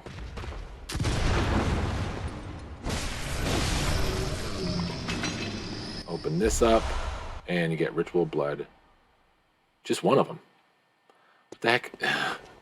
I thought there was more. Okay. Well, we only need that many, so we're good to go. Let's go ahead and use that bold hunter's mark, so we don't waste any more time. Where did you go? There you are.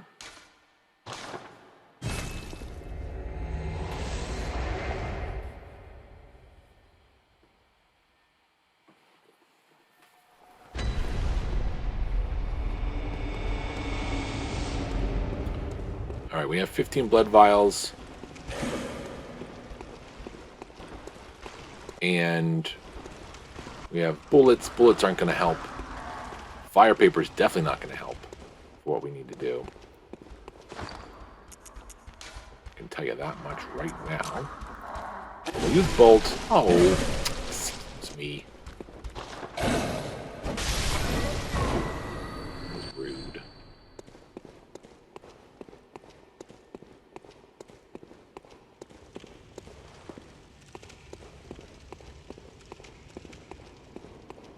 So off to fight the final boss of this chalice.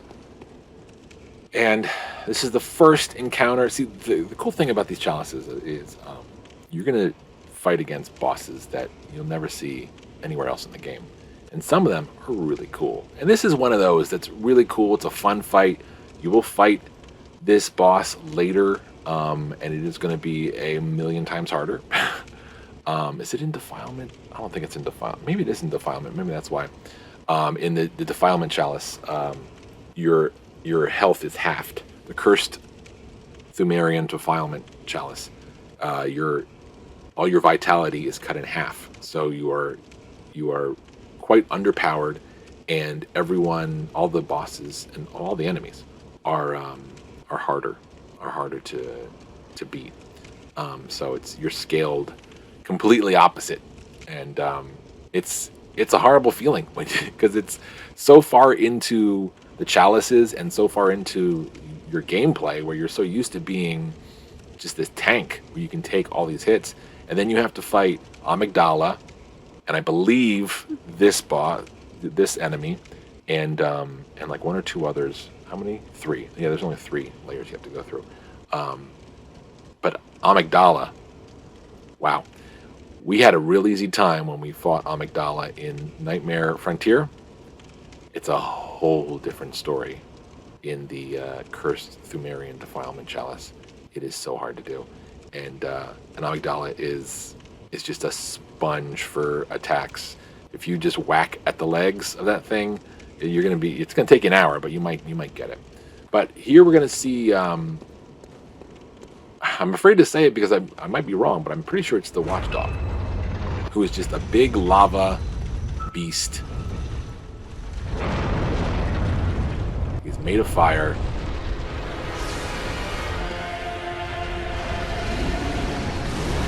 And he has some really good attacks. Right now, because this chalice is so simple, we're just going to hack at him. We staggered him already. Ran out of stamina. But there you go. We're done.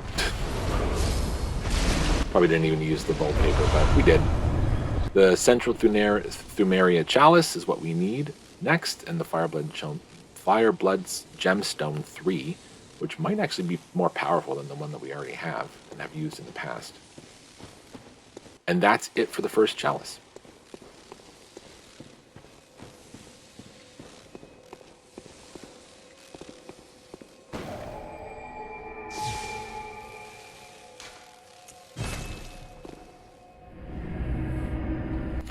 When we do the other chalices, again, we'll probably stop here because I have a couple things I have to do. I've been playing for about an hour. When we do the other chalices, as they get harder and harder, we're going to probably use the lamps and warp back and kind of use our echoes as we go along on each layer. But this one, again, we only got... I mean, did we start out with 10,000 echoes? And we're leaving with 28, so I don't know. Maybe we made 20,000 echoes. Maybe we made all 28. I can't remember exactly where we were when we started, but it wasn't too big and we can't do anything with it. So yeah, there's that. I'm just going to load up the next one.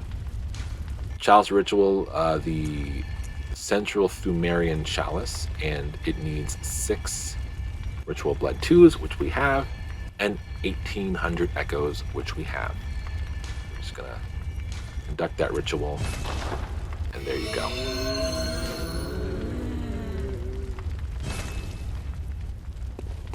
If we decide we want to go back into this chalice, you can pick each of the lamps that we've already lit and go in there. But we've already pretty much proven that it's not worth going in there a second time. I'm listed as the conductor. Okay.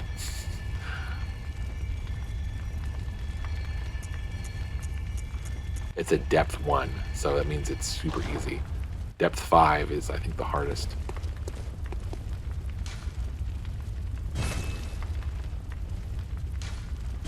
Yeah, I guess we can't do that yet. I'm curious. Take a look here real quick.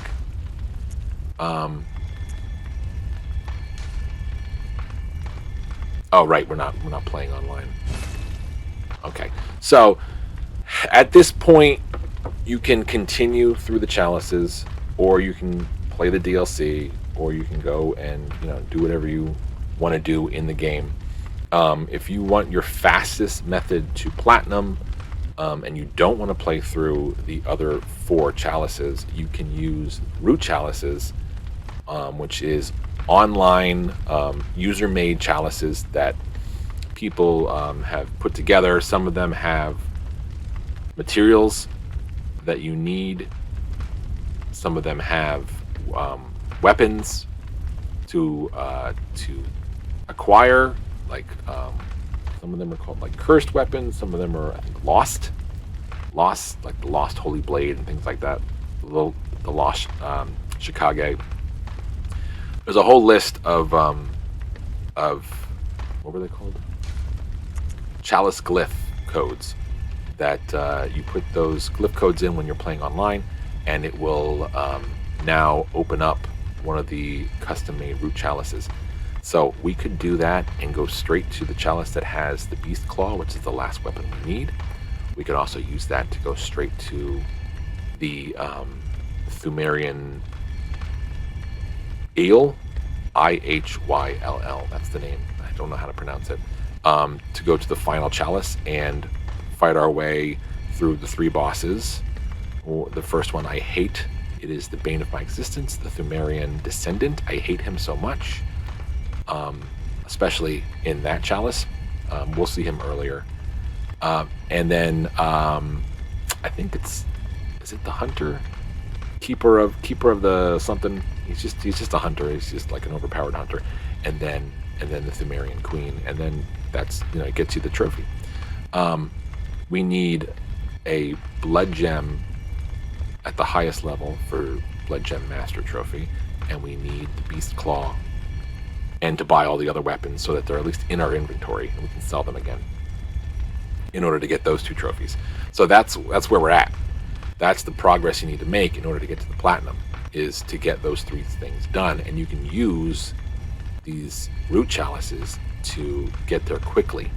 I'm probably not going to do that. I'm probably going to play through all the chalices, and I'm probably going to start with the chalice that we just opened up. Next time, play through that, see what kind of leveling we get, and see, because I need Beast Blood pellets. I need a couple other things, which actually I could probably buy. Can I buy Beast Blood pellets, or is it only Insight? Yeah, I think it's only Insight. We have 44. We have enough. I'm going to buy them now so I don't forget. So I'll probably forget next time. Beast Blood, give me 5. There you go. 3, 4. We're good. We have more than we need on the Bloodshot Eyeballs. And Pearl Slugs, we actually have the amount that we need to open up one of the chalices. I'm not sure if we need them for anything else. And Cold Blood Flower Buds, I think we need 6 to open up maybe this 3rd or 4th chalice. Like lower... No, I think it's Ailing Laron, perhaps. And there's Short Ritual Root Chalice. Quickly search and join a Chalice Dungeon. Maybe that's what we need in order to make those things work. I don't think so. I don't think that's what we need. Anyway, so that's the path we're going to take. We're going to go through some more of these chalices, and then when we get to a point where we want to take a break from them, we'll go into the DLC because it's a little bit more exciting. There's areas and bosses and a little bit more story to add to the whole lore aspect of this game, and it's a little bit more challenging, and it's a whole lot more fun. So yeah, so we'll end it there for now, and we will continue with the chalices, like I said, and then on to the DLC, and eventually we will get into the platinum. I'm going to do a little bit more research on those Root Chalices, because I do want to provide, if anyone ends up using this for their path to platinum, I do want to provide that information in case you want to go that route. But I think we're probably going to play through all the chalices. I have 4 or 5 more days where I can stream this week, and then I start a new job. So I'd like to get as much done this week as possible. And if I can't continue on Twitch with the progress towards the platinum with the DLC or the final chalices, I will at least capture them and put them up on YouTube, along with the first 5 episodes that are already on there. So if you're watching this on YouTube, you probably already know that most if not all of the playback videos are up there. If you're watching this video on demand on Twitch, tune in probably Wednesday during the day. Actually, maybe tomorrow. I should have actually a couple hours tomorrow to play. So, but we will continue with Bloodborne throughout the week, and if we somehow don't get all the way to 100% on it this week, then we will continue probably on YouTube, or here and there if I can stream once I start my new job and still have to be up in the morning for the kids and doing things at night and weekends and all sorts of stuff. So but we will find a way to make this continue and to get you the path to 100% on Bloodborne. So hope you learned something today. Hope you like what you saw. Hope you come back for the next one. Hope you have a great week. It's Monday, 2:46 in the afternoon. So I hope your week is going well. And until next time, we're going to say take care.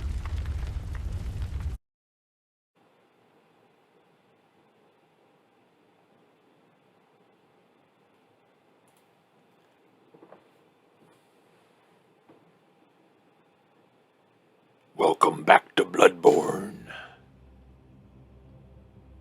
We're going to be doing something a little different today. We're going to play online. So here's my plan. Here's what I'd like to show you today. It's something that I'm unfamiliar with. I did a little research today, this morning, last night a little bit, and I've been kind of looking into it the last couple days ago. I want to take a look at some Root Chalices. And what I want to provide for you, if you happen to use this series of videos as a guide, it would be in my best interest to show the fastest route to the platinum. At this point, we've done all the requirements that we need to do to get all the other trophies except for 3 or 4. Is it 3 or 4? Let's see. We need Moon Presence. Defeat the Moon Presence and get the final ending. We need to defeat the Thumerian Queen, who is at the end of the Thumerian Chalice. I didn't look up how to pronounce that, so I apologize. Feel free to lambaste me in the comments of how I'm pronouncing that. But a lot of people that I've heard say it completely differently, and some people don't even speak in their videos when they show this game off. So, but she is the very last boss you need to fight in the 7th chalice if you play through all 7 chalices that you need to get to her.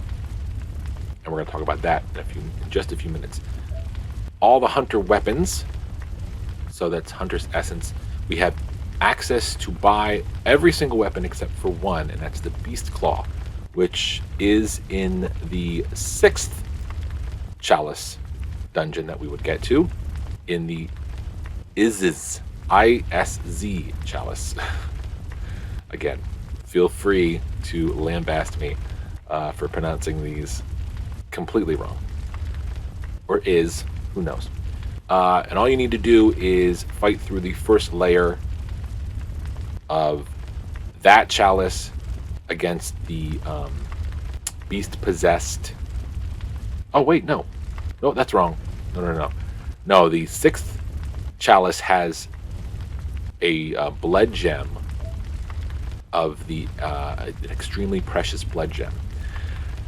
This is the only trophy I am not prepared to direct you to in this stream to get directly using Root Chalices. I'm sure there's a ton of Root Chalices out there that have extremely precious blood gems. There's plenty of wikis, plenty of ways to do what we're about to look at and get that trophy. We are probably, I'm almost positive, we're going to play through all 7 chalices. They're fun, and, well, 6 of them are fun. And the one that's not fun, if we decide to skip it, maybe we will. That's the cursed Thumerian Defilement Chalice. And that is horrible. That's, your health is only half, and you have to fight things like Amygdala, who is super powerful, and a couple other things. I think most of the other bosses are fairly easy, but Amygdala is a real test of aggression, of patience, and frustration. Takes a lot to hack at those little legs and that behind for about an hour in order to break Amygdala down. But we'll talk about that when we get to it. But the Beast Claw is actually in the Ailing Laron Chalice, which is the 4th chalice that we would come to if we play in the normal fashion. You're supposed to play these chalice dungeons, and it's, as I said, it's in layer 2, so all you have to do is play through layer 1 against the beast possessed soul, who is the kind of minotaur kind of creature that we saw guarding the door to not the old workshop, but is it Old Yarnum? I think it was. It was Old Yarnum. Wherever we had to open the door to by accessing it through the cathedral tower, dropping down to the bottom floor past the old workshop secret entrance. That beast that we fought probably in the 2nd or 3rd stream of the game, he's going to show up again, a little bit more powerful, but still fairly easy to kill. We're actually going to see him in the 2nd chalice if we get to it today, the Central Pthumerian Labyrinth Chalice. So all you need to do is get one more weapon, buy all the weapons that you haven't had in your inventory already, and fight the queen and get an extremely precious blood gem. You can go about all 7 chalices, which will probably take you another 10 or more hours, or you can use Root Chalices. We have 26,593 echoes. We're playing online. I hear crying in the background. I see specters. So I assume we can do this and make this work with what we have. Let's go ahead and let's use this last one here. And I'm going to search for a glyph. Now, the first one I think I'd like to look for is a Root Chalice that has kind of become popular recently in the last few years for farming echoes. And we're going to see if this works. If this works, then we're going to be able to afford a lot of our weapons pretty quickly.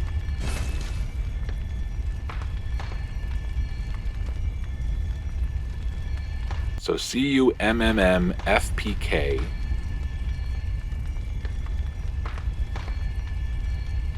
It has no place name, I guess. Join the selected Chalice Dungeon. Yes. Didn't look like it cost us anything to do this. So we put this chalice, this Root Chalice on here. Now, let's see, can we go in there?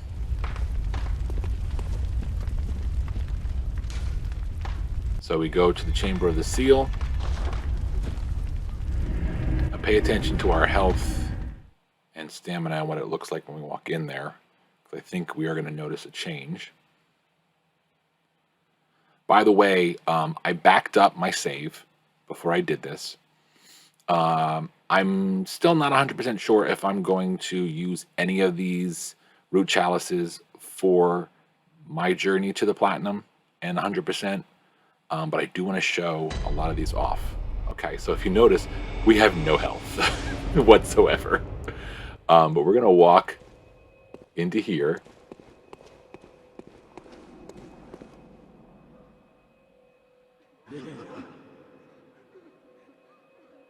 And I think it should have already happened.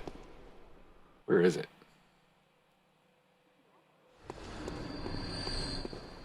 Oh, there we go. Okay. So you walk up to the door and you get 83,000 echoes. And that's it. That's all you got to do is walk forward. Super, super easy.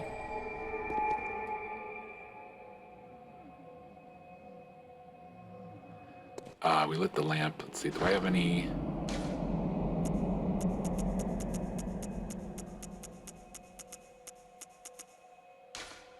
I'll just do this.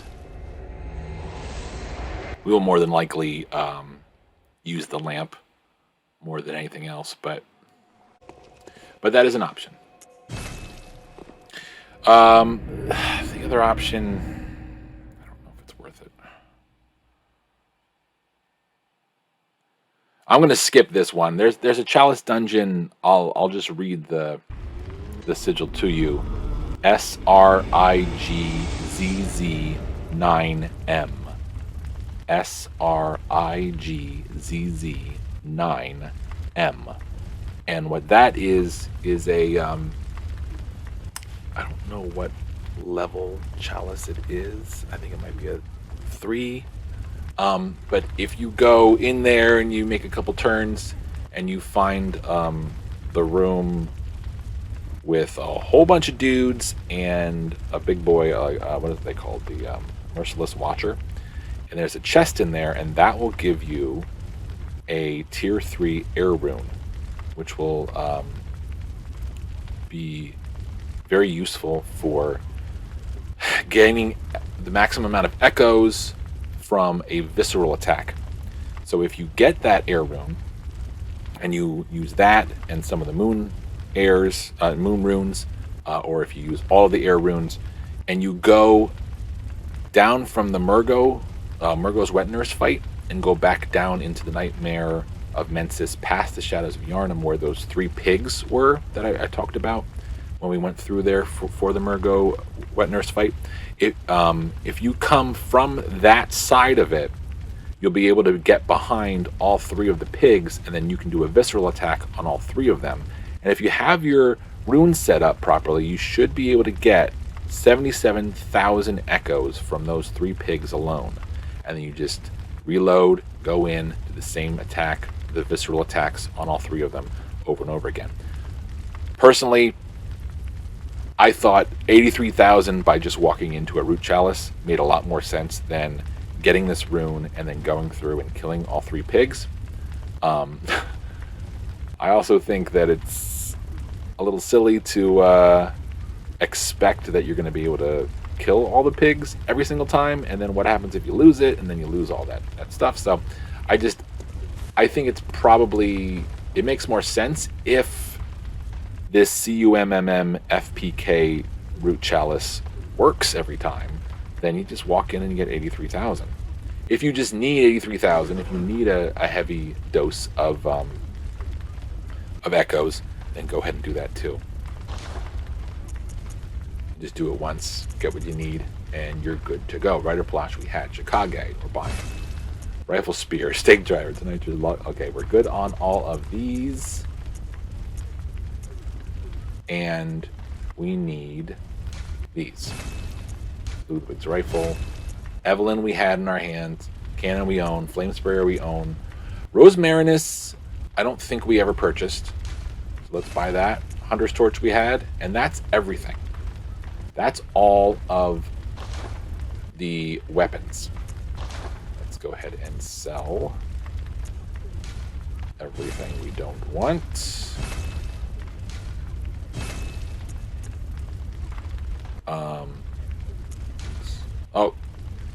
Oh, no. That is the Hunter's Torch that I've had this whole time. I want to keep that. The Rosemarinus is just like the Flame Sprayer, but it, is it Numbing Mist? Oh, maybe I should have looked at it a little bit better. Chicago, we're going to hold on to those three. And the Ligarius Wheel. It's only 1,300 though. Is it that powerful? Arcane 25, which we don't have, right? It says we do have enough Arcane. Yeah. Oh, wait. You need 10? Oh, it's 25 Arcane attack. Okay, that's what it is. And we have enough Arcane to use it. The Chicago, we need 12 Blood Tinge. That was the weapon that the Crow Hunter, I still don't know his name, that beat Eileen. That's the one that he used. So I'm not familiar with how Blood Tinge works, but it seems like you're taking your own health in order to make yourself more powerful. Lady Maria, who is a DLC boss, who's going to be so much fun to get to. She's awesome. She's one of the best bosses in the whole game. She uses Blood Tinge, and you'll see her take her own health and make herself bleed like crazy in that fight, and she'll get really powerful. Ludwig's Holy Blade, 16 strength, 12 skill. It does not actually need arcane, but it is a really great blunt weapon, and we might actually end up having some fun with that. And then looks like the Burial Blade, Eon Strength, a C on skill. We have 10 and 12, 30 arcane, 80 attack. Holy Blade is 100 plus 49, 92 on both of those, and Ligarius is 125. So we're gonna hold on to these, and maybe we'll have some fun. The other thing that you can do with the Root Chalices is you can get yourself a whole bunch more Bloodstones if you really want to, if you want to fully upgrade everything. Okay, good. Flame Sprayer we have. What is? It doesn't tell us what we're at, right? Attribute bonus C. Maybe that means no, arcane C. 8. Okay, yeah, never mind. All right, so because we sold most of those back, we have enough to do another level. Gammon awaits you. Yeah, I know he awaits me. Thanks. Very well. Okay. So at this point, see, the thing about skill versus strength is when you upgrade skill, you get it looks like we get 1 point right-handed weapon, 1 attack, and then 2 points for right-hand weapon attack 2. So the physical defense goes up 1. When we go up with strength, oh, okay, strength is 2. I thought it was the other way around. Maybe maybe just the way that we were doing it. Okay. Well, that's a lot of echoes to leave on the table there. Let's take a look at a few more things before we look at the next Root Chalice. We're not going to do anything to our new weapons that we have, but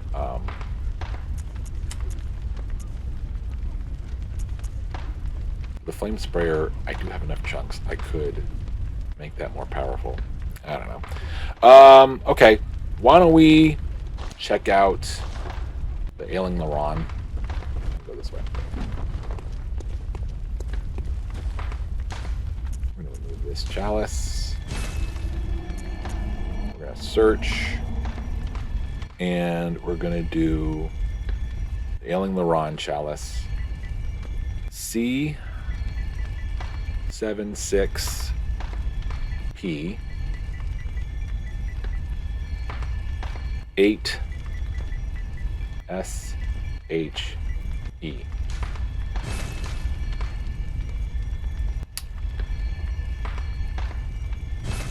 Let's try that again. Maybe I put it in wrong.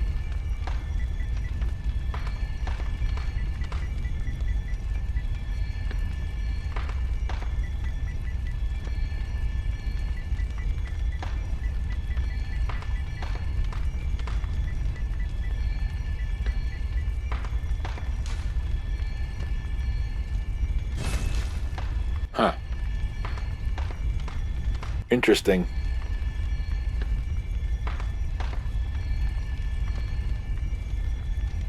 C76B8SHE. That should be it.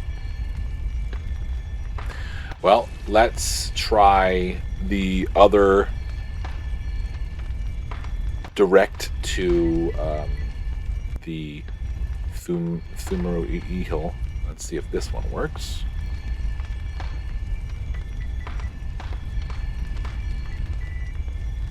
And it's possible that some of these have been removed. The information I'm using is from the beginning of this year. Why can I not find Cube? There it is. And should be current enough. And I know the CMMM FPK is one that people have been using and talking about in various places. A dungeon found there. Interesting. I wonder if you need to use a different chalice.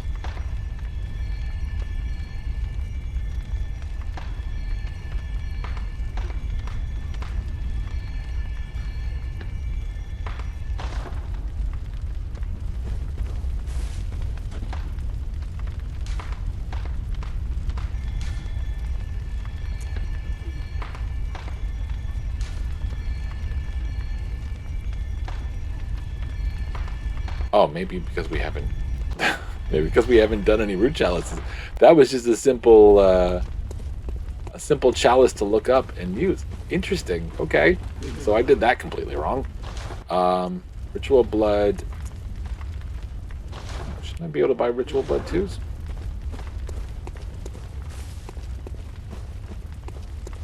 Let me see what I need here. Hold on. That's ritual, root chalice. Oh, we do. Yes, we need ones. We need two of them.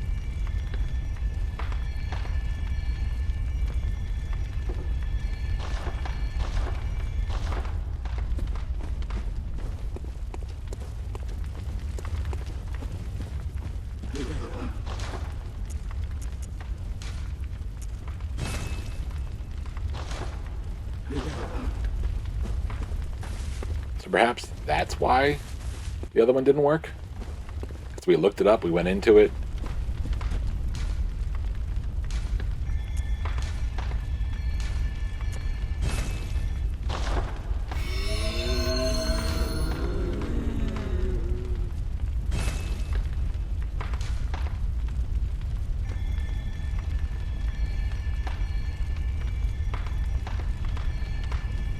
So this is just a root chalice. What happens? What happens in this root chalice? I don't understand how this works. Oh man. I don't get it.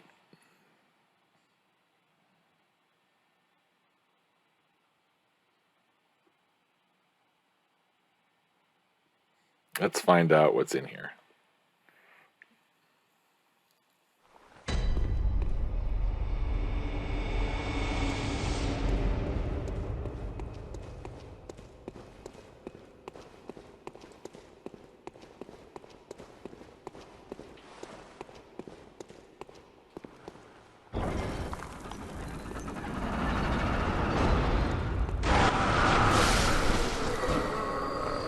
So I think what these Root Chalices are, when you load one up, I think it's kind of like just randomized chalice that you can go in and do whatever.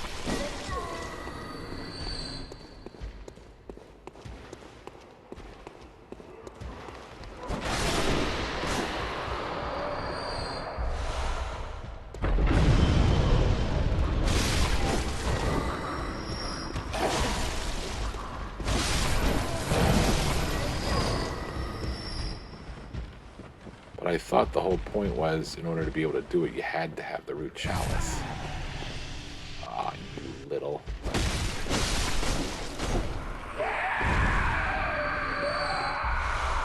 Ritual Blood 2, thank you very much.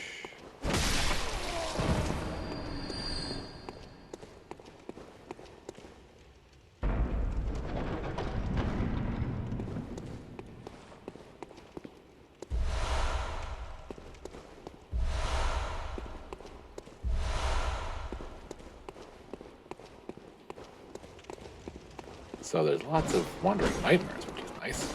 Yes, of course you missed them. But all they have is tempering blood gemstones. No use.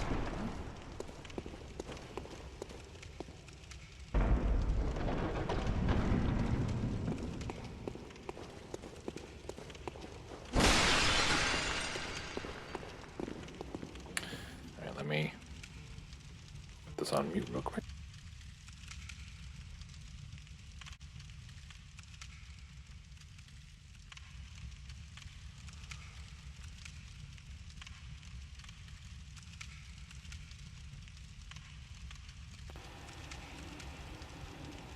Yeah, I think what I'll do is I'll end the stream here, and then I will come back once I get this done. And we will look at the next actual chalice, because I'm not jazzed about how this is working. If I can figure out how to make it work, I'll show that a little bit off. But you know, again, I've said the codes. C76P8SHE should get you into the Ailing Laron. 3AQHYX95 should get you into the Thumerian Ehil for the last 3 chalice bosses that you need to fight to get to the Pthumerian Queen. And then the Air Rune is SRIGZZ9M. So if you're looking to kind of get to places in a hurry and use the Root Chalices or use this chalice search, however this works, because I don't understand how it works at all, you know, I would advise you look into those things, and then look on the wikis, because maybe I must be doing something wrong because I can't find them. Maybe the code's changed. Maybe they got taken away from software. I have no idea. But look at those. You know, at least we got everything but the Beast Claw purchased, so we don't need to worry about our echoes other than using them to level up from here on out. So I'm going to return back to the dream. Well, let me just go ahead and do that. That's kind of a waste of Bold Hunter's Mark, but it is what it is. And I'm going to take the stream off, do what I need to do here for some business stuff, and then I will come back on, because I still have about nearly 2 hours to stream, and I do want to get some more done today, and use some of it for the YouTube channel before the week is over.